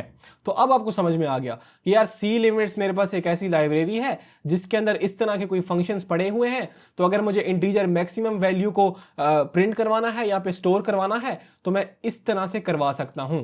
लाइक अगर मैं इसको स्टोर करवाना चाहूँ किसी वेरिएबल के अंदर, इंटीजर वेरिएबल के अंदर, तो मैं इस तरह करवा सकता हूँ इसको। तो अगर मैं इसको प्रिंट करवाऊँ तो इंटीजर की जो मैक्सिमम वैल्यू है वो मेरे पास यहाँ पर प्रिंट हो जानी चाहिए। यहाँ पर इंटीजर की जो मैक्सिमम वैल्यू है वो हमारे पास प्रिंट हो चुकी है। तो ये चीज़ आपको समझ में आ गई। ये हो गई इंटीजर की मैक्सिमम वैल्यू। अगर मुझे प्रिंट करवानी हो इंटीजर की मिनिमम वैल्यू तो वो हम करवा सकते हैं इंट मिनिमम से। अगर मैं इसको प्रिंट करवाऊं तो इंटीजर की मिनिमम वैल्यू यहाँ पर प्रिंट हो चुकी है। मैक्सिमम वैल्यू के लिए क्या करूंगा मैं, इंट मैक्स को यूज कर लूंगा, ठीक है। और मिनिमम वैल्यू के लिए मैं क्या यूज करूंगा, इंट मिन को यूज कर लूंगा। ये चीज आपको समझ में आ गई। फिर उसके बाद हमने कौन कौन सी और चीजें पढ़ी थी। हमने देखा था कि यार इंटीजर मेरा बाय डिफॉल्ट तो साइंड होता है, तो अगर मैं बात करूं अनसाइंड की, तो अनसाइंड की अगर मैं बात करूं रेंज की, तो अनसाइंड की रेंज हमने निकाली थी ना, क्या होती है बताओ क्या होती है, 2 की पावर 32 - 1। तो अगर मैं इसको लिखूं यहाँ पे अनसाइंड के लिए तो वो मैं लिखूंगा UINT, ठीक है, अंडरस्कोर मैक्स। तो अनसाइंड इंट की जो मैक्सिमम वैल्यू है वो यहां पर प्रिंट हो जाएगी। तो ये देख सकते हैं कि यार ये तो हमारे पास इंटीजर की मैक्सिमम वैल्यू है, ये इंटीजर की मिनिमम वैल्यू है, ये हमारे पास अनसाइंड इंटीजर की मैक्सिमम वैल्यू है जो कि प्रिंट हो चुकी है, ठीक है। ये चीज आपको समझ में आ गई। अनसाइंड की मिनिमम वैल्यू क्या होती है, वो तो 0 ही होती है, ठीक है, तो उसका तो हमें पता है। ओके, अगर हम बात करें यहाँ पे कैरेक्टर की, तो कैरेक्टर की जो मैक्सिमम वैल्यू है वो हम इस तरह प्रिंट करवा सकते हैं 4 मैक्स।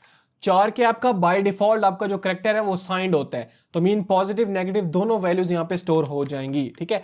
इसकी मैक्सिमम वैल्यू की अगर हम बात करें तो वो हमारे पास क्या थी, 127। तो 127 यहाँ पर प्रिंट होना चाहिए, ये देख सकते हो 127 हमारा प्रिंट हो चुका है। अगर हम इसकी मिनिमम वैल्यू की बात करें तो मिनिमम वैल्यू क्या होनी चाहिए हमारे पास, हाँ जी क्या होनी चाहिए, -128। तो -128 यहाँ पे हमारा प्रिंट हो चुका है। अच्छा, यहाँ पे हमारे पास एक और कॉन्सेप्ट था अनसाइंड 4 का, मीन के आपके सिर्फ पॉजिटिव अस्काई वैल्यू स्टोर हों। ये आपका होमवर्क है, जरा देख के आना, ठीक है, इसकी रेंज क्या होती है। बाय द वे हम यहाँ पे प्रिंट भी करवा देते हैं।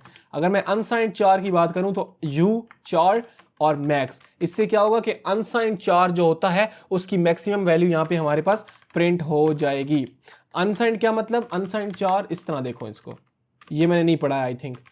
तो अनसाइंड 4 के नाम से मैंने एक वेरिएबल बना दिया CH के नाम से, जिसके अंदर मैंने क्या स्टोर करवा दिया, कैपिटल A। तो अब क्या होगा कि मेरे पास जो A है वो क्या है 65। तो अनसाइंड क्या कहता है कि मैं सिर्फ और सिर्फ पॉजिटिव वैल्यूज को ही स्टोर करूंगा, ठीक है।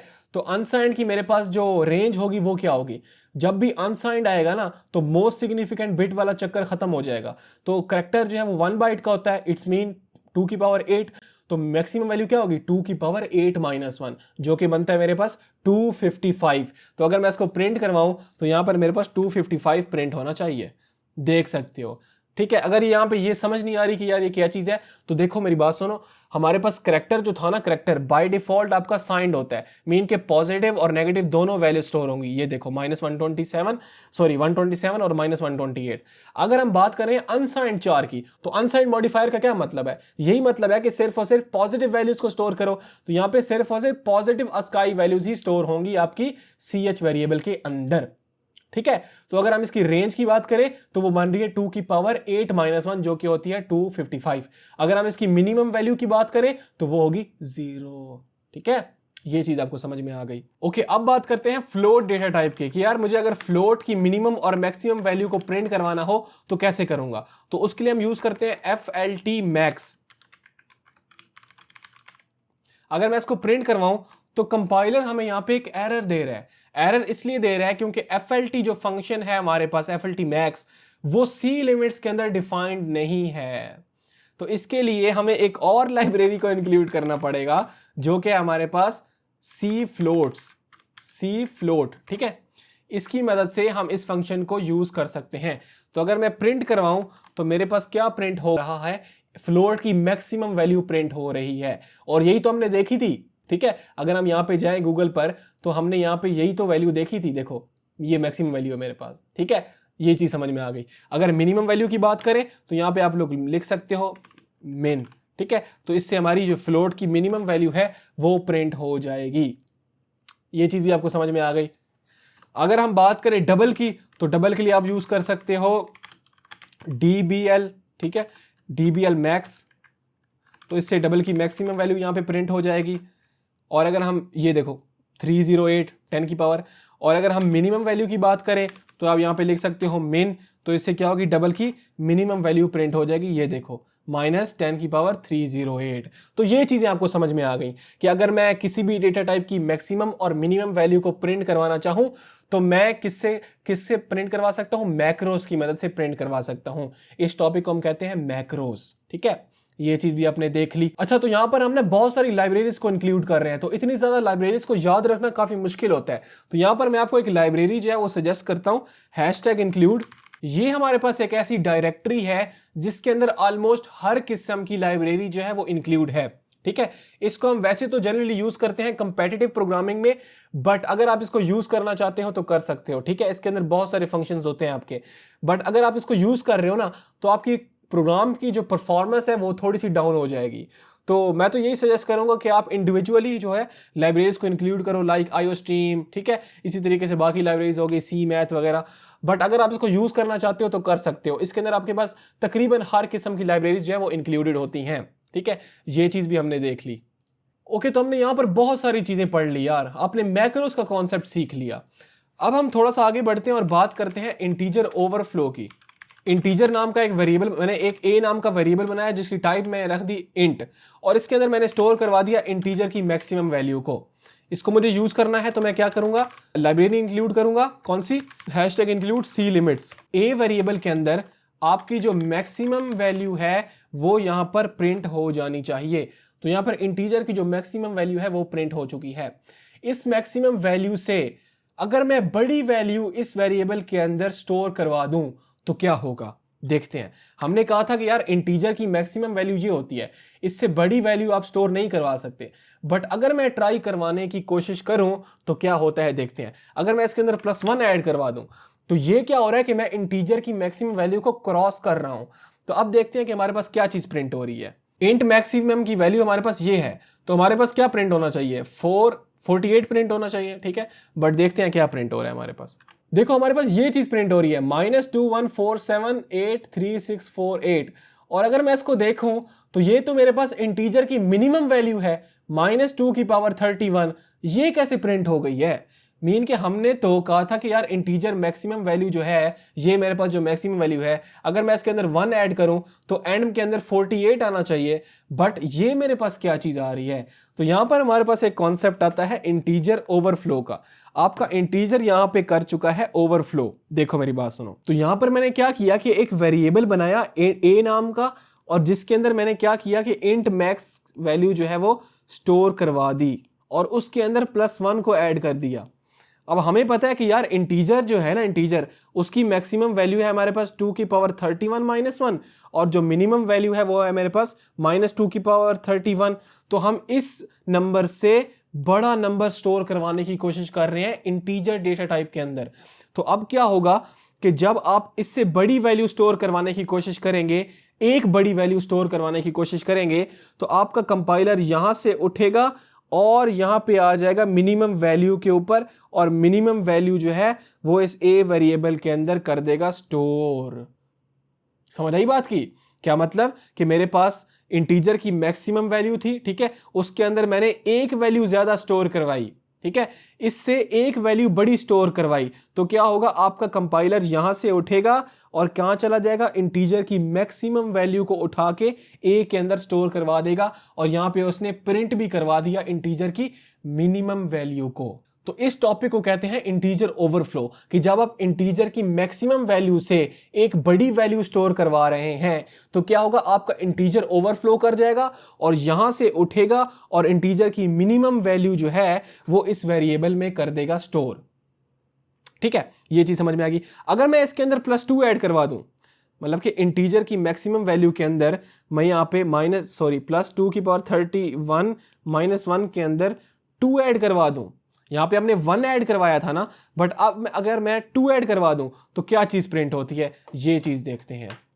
अगर मैं यहाँ पे 2 ऐड करवा दूं तो पहले मेरे पास ये चीज प्रिंट हो रही थी, ठीक है, लाइक मैं अगर इसको ऐसे ही रहने दूं 1, और यहाँ पे मैं एक और वेरिएबल बना दूं b नाम का, और इसके अंदर मैंने रख दिया int max +2, और मैं अगर इसको प्रिंट करवाने की कोशिश करूं तो मेरे पास क्या प्रिंट हो रहा है जी, तो मेरे पास क्या प्रिंट हो रहा है जी, ये मेरे क्या थी, इंटीजर की मैक्सिमम वैल्यू थी, उसके अंदर मैंने एक वैल्यू बड़ी जो है वो ऐड करवाई, तो क्या हुआ कि इंटीजर की मिनिमम वैल्यू इस वेरिएबल के अंदर स्टोर हो गई।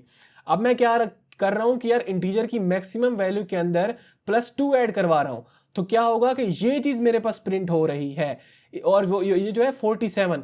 इसका मतलब ये है कि अगर हम क्या करें कि इंटीजर के अंदर +2 ऐड करवाएं तो क्या चीज स्टोर होगी, आप जो है वो पॉजिटिव नंबर्स की तरफ जा रहे हैं। ठीक है, मीन के पहले अगर मैं +1 ऐड कर रहा था इंटीजर के अंदर, तो मेरे पास क्या चीज जो है वो स्टोर हो रही थी, इंटीजर की मिनिमम वैल्यू। और अगर मैं यहाँ पे +2 ऐड करूं तो मेरे पास क्या चीज स्टोर हो रही है, 2 की पावर 31, हाँ जी बताओ, +1, ये चीज मेरे पास स्टोर हो रही है। इसका मतलब यह है कि हम लोग क्या कर रहे हैं, पॉजिटिव नंबर्स की तरफ बढ़ते जा रहे हैं। तो ये टॉपिक आपको समझ में आ गया कि यार अगर मैं ना इंटीजर की मैक्सिमम वैल्यू से बड़ी वैल्यू अगर मैं इस वेरिएबल के अंदर स्टोर करवाने की कोशिश करता हूं तो क्या होगा, कंपाइलर यहां से उठेगा और सबसे मिनिमम वैल्यू को स्टोर करवा देगा। अगर मैं इसके अंदर 2 ऐड करवाता हूं तो कंपाइलर उठेगा और -2 की पावर 31 +1 ऐड करवा देगा, मीन के पॉजिटिव नंबर्स की तरफ हम बढ़ते जाएंगे। तो इस टॉपिक को हम कहते हैं क्या, इंटीजर ओवरफ्लो। ठीक है, ये टॉपिक हमें तब काम आएगा जब हम डीएसए को पढ़ेंगे। ठीक है, अब हम बात करते हैं इंटीजर अंडरफ्लो की। क्या मतलब कि अगर मैं एक वेरिएबल के अंदर इंटीजर की मिनिमम वैल्यू से भी छोटी वैल्यू को स्टोर करवा दूं तो फिर क्या होगा। देखो, अगर मैं इसको कर दूं कमेंट आउट और यहां पे मैं एक वेरिएबल बनाऊं अपना, एक और इंट नम रख दिया मैंने इसको, और इसके अंदर मैंने इंटीजर की मिनिमम वैल्यू को कर दिया स्टोर, तो अगर मैं इसको प्रिंट करवाऊं तो क्या होगा, मिनिमम वैल्यू ही प्रिंट हो जाएगी। ठीक है, जो कि है -2 की पावर 31। अगर मैं क्या करूं कि इससे भी छोटी वैल्यू को स्टोर करवाने की कोशिश करूं तो क्या होगा जी, ये चीज प्रिंट हो चुकी है। मीन के हमने क्या किया कि इंटीजर की मिनिमम वैल्यू जो थी -2 की पावर 31, उससे भी छोटी वैल्यू को स्टोर करवाने की कोशिश की, तो आपका कंपाइलर यहां से उठेगा और इंटीजर की जो मैक्सिमम वैल्यू है जो कि 2 की पावर 31 वो स्टोर करवा देगा। ठीक है, ये चीज आपको समझ में आ गई। अगर हम इसमें -2 ऐड कर दें तो अब क्या प्रिंट होना चाहिए, यहां पे होना चाहिए क्या, 46 प्रिंट होना चाहिए। हम जो है वो नेगेटिव नंबर्स की तरफ बढ़ते जाएंगे। देखो 46 प्रिंट हो चुका है। अब आपको समझ में आ गया कि यार इंटीजर ओवरफ्लो का ये मतलब है कि अगर मैं इंटीजर की मैक्सिमम वैल्यू से कोई बड़ी वैल्यू स्टोर करवा रहा हूं तो आपका कंपाइलर उठेगा और मिनिमम वैल्यू की तरफ चला जाएगा और वहां से नंबर्स जो है उठा के स्टोर करवाना शुरू कर देगा। और इंटीजर अंडरफ्लो क्या कहता है कि अगर आप इंटीजर की मिनिमम वैल्यू से भी छोटी वैल्यू को स्टोर करवा रहे हो तो आपका कंपाइलर उठेगा और इंटीजर की मैक्सिमम वैल्यू से स्टोर करवाएगा और फिर वो नेगेटिव की तरफ बढ़ता जाएगा। तो ये इस तरह चलता जाएगा आपका। ठीक है, तो आप कभी भी इससे बड़ी और इससे छोटी वैल्यूज को इंटीजर के अंदर स्टोर नहीं करवा सकते। इसी तरीके से आप बाकी कॉन्सेप्ट्स को भी अप्लाई कर सकते हैं डिफरेंट डेटा टाइप्स के ऊपर। ठीक है, ये चीज आपको समझ में आ चुकी है। ओके, तो हमने यहां पर बहुत सारे टॉपिक्स जो हैं वो कवर कर लिए हैं। इंटीजर ओवरफ्लो की बात करें तो इंटीजर ओवरफ्लो का टॉपिक हमने इंटीजर के ऊपर देखा कि यार इंटीजर ओवरफ्लो कैसे कर रहा है, अंडरफ्लो कैसे कर रहा है। आप इसको डिफरेंट डेटा टाइप्स के ऊपर भी अप्लाई कर सकते हैं। ठीक है, आप इसको मॉडिफायर्स के ऊपर भी अप्लाई कर सकते हैं, लाइक अनसाइंड इंटीजर।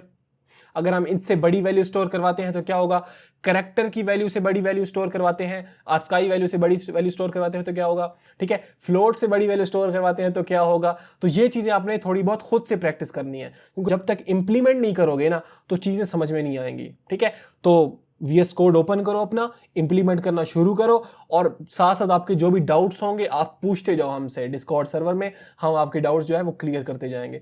अगर फिर भी समझ नहीं आ रही, चैट जीपीटी तो है यार आपके पास, चैट जीपीटी पे जाओ, सारे डाउट्स आपके क्लियर हो जाएंगे।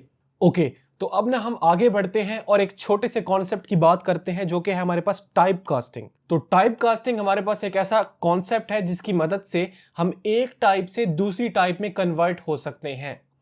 तो यहां पर हमारे पास दो टाइप्स होती हैं टाइप कास्टिंग की। पहली होती है हमारे पास इम्प्लिसिट टाइप कास्टिंग और दूसरी होती है हमारे पास explicit type casting. Implicit type casting जो है वो उसको कंपाइलर ऑटोमेटिकली कन्वर्ट कर देता है। कंपाइलर एक टाइप से दूसरी टाइप में ऑटोमेटिकली कन्वर्ट कर देता है। क्या मतलब, देखो मेरी बात सुनो, इसको इस तरह से समझो। और यहां पे मैंने क्या किया कि यार एक कैरेक्टर नाम का वेरिएबल बनाया, ठीक है, जिसके अंदर मैंने स्टोर करवा दिया इंटीजर। हमने क्या कहा था कि यार आप क्या कर सकते हो, एक करेक्टर टाइप का अगर आप वेरिएबल बना रहे हो तो उसके अंदर आप करेक्टर्स को स्टोर करवा सकते हो, बट हमने क्या किया, इसके अंदर एक इंटीजर को स्टोर करवा दिया। तो अब अगर मैं इसको प्रिंट करवाने की कोशिश करूं तो मेरे पास क्या चीज प्रिंट होगी, ये चीज देख लेते हैं।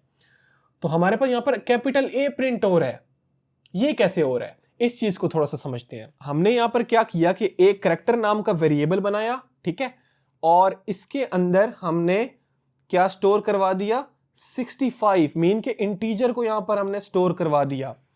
तो अब क्या होगा कि ये जो ब्लॉक है मेरे पास ch नाम का, इसके अंदर 65 जो है वो स्टोर हो जाएगा।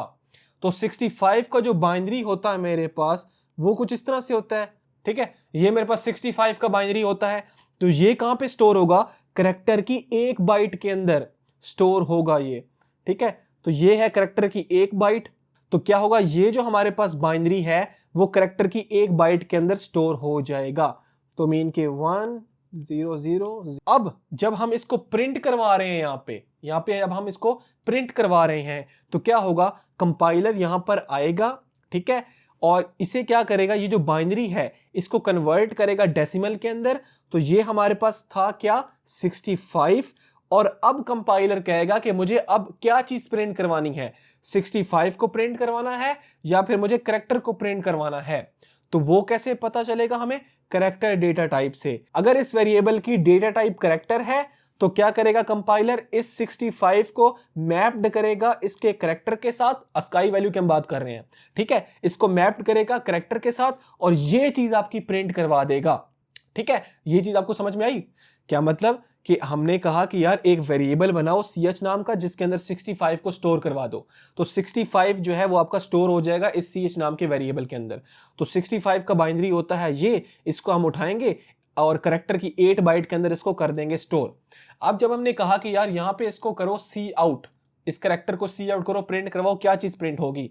तो क्या हुआ, कंपाइलर यहां पर आया, ठीक है, इनको उठाएगा, इन बिट्स को कन्वर्ट करेगा किसके अंदर, डेसिमल के अंदर। अब कंपाइलर ये देखेगा कि यार डेटा टाइप क्या है। अगर डेटा टाइप यहाँ पे करेक्टर है तो ch जो है वो करेक्टर से मैप्ड होके a प्रिंट हो जाएगा। अगर ये डेटा टाइप मेरे पास इंटीजर होती तो ये जो 65 है मेरे पास, ये एज इट प्रिंट हो जाता। ये चीज आपको समझ में आ चुकी है। तो इसको हम कहते हैं इम्प्लिसिट टाइप कास्टिंग। आपके कंपाइलर ने क्या किया कि इंटीजर को टाइप कास्ट कर दिया किसके अंदर, करेक्टर के अंदर, ठीक है। जब हम इसे प्रिंट करवाएंगे तो हमारे पास करेक्टर प्रिंट होगा क्योंकि हमारे पास डेटा टाइप करेक्टर है। समझ आई बात की। देखो अगर मैं इसको देखूं, इस तरह देखूं कि मैंने एक इंटीजर बनाया, ठीक है, उसके अंदर मैंने क्या स्टोर करवा दिया, करेक्टर को स्टोर करवा दिया। अब क्या होगा, अब हमें पता है कि यार जो करेक्टर होता है मेरे पास स्मॉल ए जो है वो मैप्ड है किसके साथ, 97 के साथ मैप्ड है। अस्काई वैल्यू की बात कर रहे हैं हम, तो ए जो है वो आपका मैप्ड है किसके साथ, 97 के साथ। तो 97 को हम बाइनरी के अंदर कन्वर्ट करेंगे, उसको हम स्टोर करवाएंगे किसके अंदर, इंटीजर के 32 बिट्स के अंदर। जब हम इसको प्रिंट करवाने की कोशिश करें इस ए को, तो हमारे पास क्या चीज प्रिंट होगी, देखो अब 97 जो है मेरा अब बिट लेवल के अंदर मेमोरी के अंदर स्टोर हो चुका है 0 1s के अंदर। तो कंपाइलर जब आएगा इसको प्रिंट करवाने की कोशिश करेगा तो इसको कन्वर्ट करेगा किसके अंदर, डेसिमल के अंदर। लेट्स सपोज कि हमारे पास 97 का जो बाइनरी है ना वो कुछ इस तरह से है 1101, ये हमारे पास 97 का बाइनरी है। तो ये बाइनरी हमारा स्टोर है कहां पर, इंटीजर के 32 बिट्स के अंदर। अब जब हम इसे प्रिंट करवा रहे हैं तो कंपाइलर यहां पर आएगा, इस बाइनरी को उठाएगा, इसको कन्वर्ट करेगा किसके अंदर, डेसिमल के अंदर, जो कि होगा 97। अब वो कहेगा कि यार मुझे क्या चीज प्रिंट करवानी है, तो उसे पता चलेगा इंटीजर डेटा टाइप की वजह से। अगर यहाँ पे इंट लिखा हुआ है तो वो 97 को प्रिंट कर देगा। अगर यहाँ पे कैरेक्टर लिखा होता तो इसको मैप्ड करता किससे, ए से, और यहाँ पे ए प्रिंट कर देता। अब आपको समझ में आ गया। तो अगर मैं यहाँ पे ए को प्रिंट करूं तो मेरे पास क्या प्रिंट होना चाहिए, 97। तो यहाँ पर 97 आपका प्रिंट हो चुका है। इसे कहते हैं इम्प्लिसिट टाइप कास्टिंग। आपके कंपाइलर ने क्या किया, ऑटोमेटिकली कन्वर्ट कर दिया इस कैरेक्टर को किसके अंदर, इंटीजर के अंदर। तो इस कैरेक्टर की अस्काई वैल्यू क्या होती है, 97, जो कि यहाँ पे प्रिंट हो चुकी है। ठीक है, ये चीज आपने सीख ली। अगर हम बात करें फ्लोट या डबल की, और अगर मैं इसको इस तरह देखूं कि अगर मैं इंटीजर के अंदर डेसिमल नंबर्स को स्टोर करवाने की कोशिश करूं, ठीक है, और अगर मैं इसको प्रिंट करवाने की कोशिश करूं तो क्या चीज प्रिंट होगी? हमने ये बोला था कि यार इंटीजर के अंदर आप डेसिमल नंबर्स को स्टोर नहीं करवा सकते, तो अगर हम करवाने की कोशिश करें तो क्या होगा? ये जो हमारे पास इंटीजर पार्ट है ना, वो नंबर के अंदर स्टोर हो जाएगा और ये जो डेसिमल पार्ट है ये कंपाइलर निगलेक्ट कर देगा, ठीक है। तो अगर मैं इसको प्रिंट करूं तो मेरे पास 12 प्रिंट होना चाहिए, जो कि प्रिंट हो चुका है। अब आपको समझ में आ गया, ठीक है। इसी तरीके से अगर मैं फ्लोट की बात करूं तो फ्लोट के अंदर हम लोग क्या स्टोर करवाते हैं? आपको पता है यार, floating points like point, decimal, इस तरह की। अगर मैं इसके अंदर इंटीजर को स्टोर करवा दूं तो मेरे पास क्या चीज प्रिंट होनी चाहिए? देखो, मैंने क्या कहा था कि यार फ्लोट के अंदर आप डेसिमल नंबर्स को स्टोर करवाते हैं, बट हमने यहां पे इंटीजर को स्टोर करवा दिया, तो हमारे पास क्या चीज प्रिंट होनी चाहिए? 2.0 प्रिंट होना चाहिए, क्योंकि ये इंटीजर कन्वर्ट हो जाएगा किसके अंदर? हाँ जी, फ्लोट के अंदर कन्वर्ट हो जाएगा, डेसिमल नंबर्स के अंदर कन्वर्ट हो जाएगा।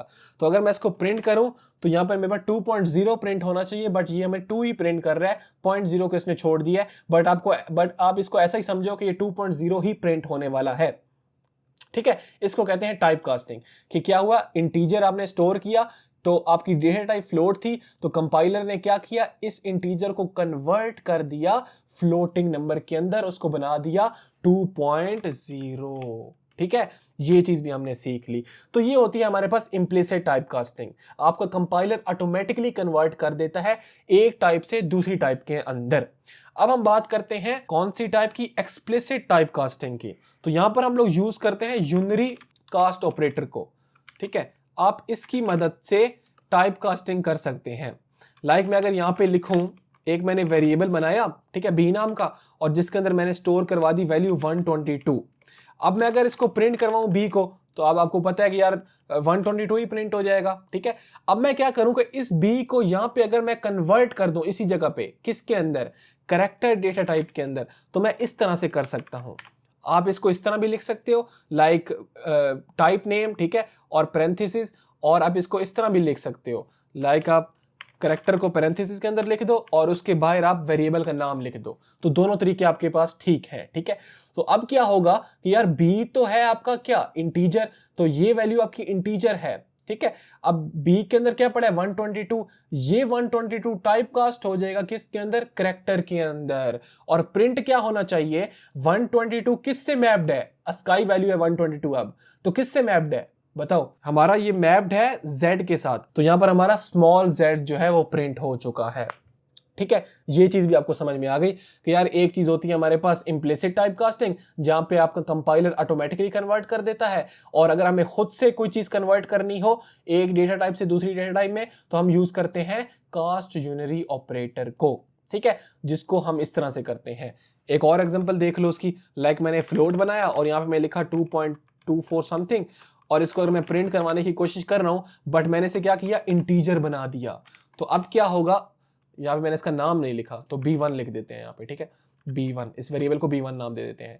तो अब क्या होगा कि ये जो मेरे पास वैल्यू पड़ी है इस B1 वेरिएबल के अंदर, उसको मैंने टाइप कास्ट कर दिया किसके अंदर? इंटीजर के अंदर। तो मैंने क्या बोला था कि इंटीजर जो है वो इंटीजर पार्ट ले लेगा और इसको कर देगा निगलेक्ट। तो यहाँ पे आपका 2 जो है वो प्रिंट हो जाएगा। देखो 2 जो है वो प्रिंट हो गया। हम इसको यहाँ पे एंड लाइन दे देते हैं, तो यहाँ पे आपका 2 जो है वो प्रिंट हो चुका है। अब आपको समझ में आ चुका है, ओके। एक्सप्लिसिट टाइप कास्टिंग के अंदर आपके पास और भी चीजें होती हैं, like static type cast, interpret type cast, ठीक है। इस तरह की चीजें और भी हमारे पास होती हैं, बट अभी हम उनको नहीं पढ़ेंगे, उनकी हमें इतनी नीड नहीं है। जब नीड पड़ेगी तो हम आपको पढ़ा देंगे। तो हमने अब तक बहुत सारी चीजें पढ़ ली हैं। अब आपने क्या करना है कि इन चीजों की प्रैक्टिस करनी है, ठीक है। लाइक मैंने आपको बताया कि कैरेक्टर के अंदर ना हमारे पास 1 बाइट होता है, ठीक है। तो कैरेक्टर जो है वो 1 बाइट की मेमोरी लेता है, मीन की 2 की पावर 7-1। अगर मैं क्या करूं कि इस साइज से बड़ी वैल्यू स्टोर करवा दूं इंटीजर की, तो क्या होगा? इस तरह की चीजें भी आप लोग कर सकते हैं। लाइक मैं ये कहना चाहता हूं कि फॉर एग्जांपल अगर मैं कैरेक्टर के अंदर 2 की पावर 7 से बड़ी वैल्यू स्टोर करवा दूं, लाइक ये मेरे पास एक बड़ी वैल्यू है इंटीजर की, और अगर मैं स्टोर करवाने की कोशिश करता हूं और अगर मैं इसको प्रिंट करवाने की कोशिश करता हूं, तो मेरे पास क्या प्रिंट होगा? ये चीज। अब देखो ये चीज मेरे पास प्रिंट हो रही है, ये क्या चीज है? तो ये इस तरह की छोटी छोटी चीजें आपने करनी है प्रैक्टिस। लाइक ये मेरे पास कोई वैल्यू स्टोर हो जाएगी, इस तरह की वैल्यू अगर मैं स्टोर करवाने की कोशिश कर रहा हूं, तो क्या अगर मैं इसको प्रिंट करवाऊं तो क्या ये प्रिंट होगा मेरे पास? देखो ये मेरे पास प्रिंट नहीं हो रहा, बल्कि 23 प्रिंट हो रहा है मेरे पास। ये 23 कैसे आ रहा है? ये चीजें आपने जानी है बिट लेवल में, और देखना है कैसे कैसे चीजें जो है वो हो रही हैं। ठीक है, इसकी अगर हमें एग्जांपल देखें तो हमने आपको इंटीजर मैक्स पढ़ाया था, ठीक है, इंटीजर ओवरफ्लो, इंटीजर अंडरफ्लो, तो ये भी उसी तरह का ये कॉन्सेप्ट है। तो ये आपका होमवर्क है, अगर आपसे हो जाता है तो वेल एंड गुड, अगर नहीं होता डिस्कॉर्ड सर्वर पे आओ, पूछो मुझसे, बता दूंगा, ठीक है। लेकिन पहले आपने इसको खुद प्रैक्टिस करनी है। एक हिंट देता हूं कि यार हमारे पास जो इंटीजर होता है वो 4 बाइट का होता है, मीन के 1 बाइट 1 बाइट 1 बाइट 1 बाइट। तो ये जो मेरे पास जो इंटीजर है वो बाइनरी के अंदर कन्वर्ट होगा, ठीक है। जो मेरे पास आखिरी बाइट होगा ना, उसके अंदर जो बाइनरी बन रही होगी ना, वो कंपाइलर उठाएगा और कैरेक्टर की 8 बिट के अंदर जाके स्टोर कर देगा।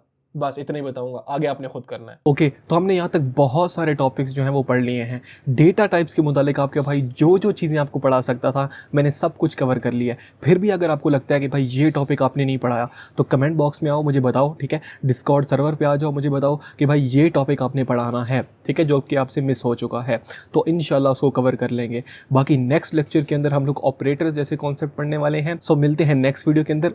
बाय।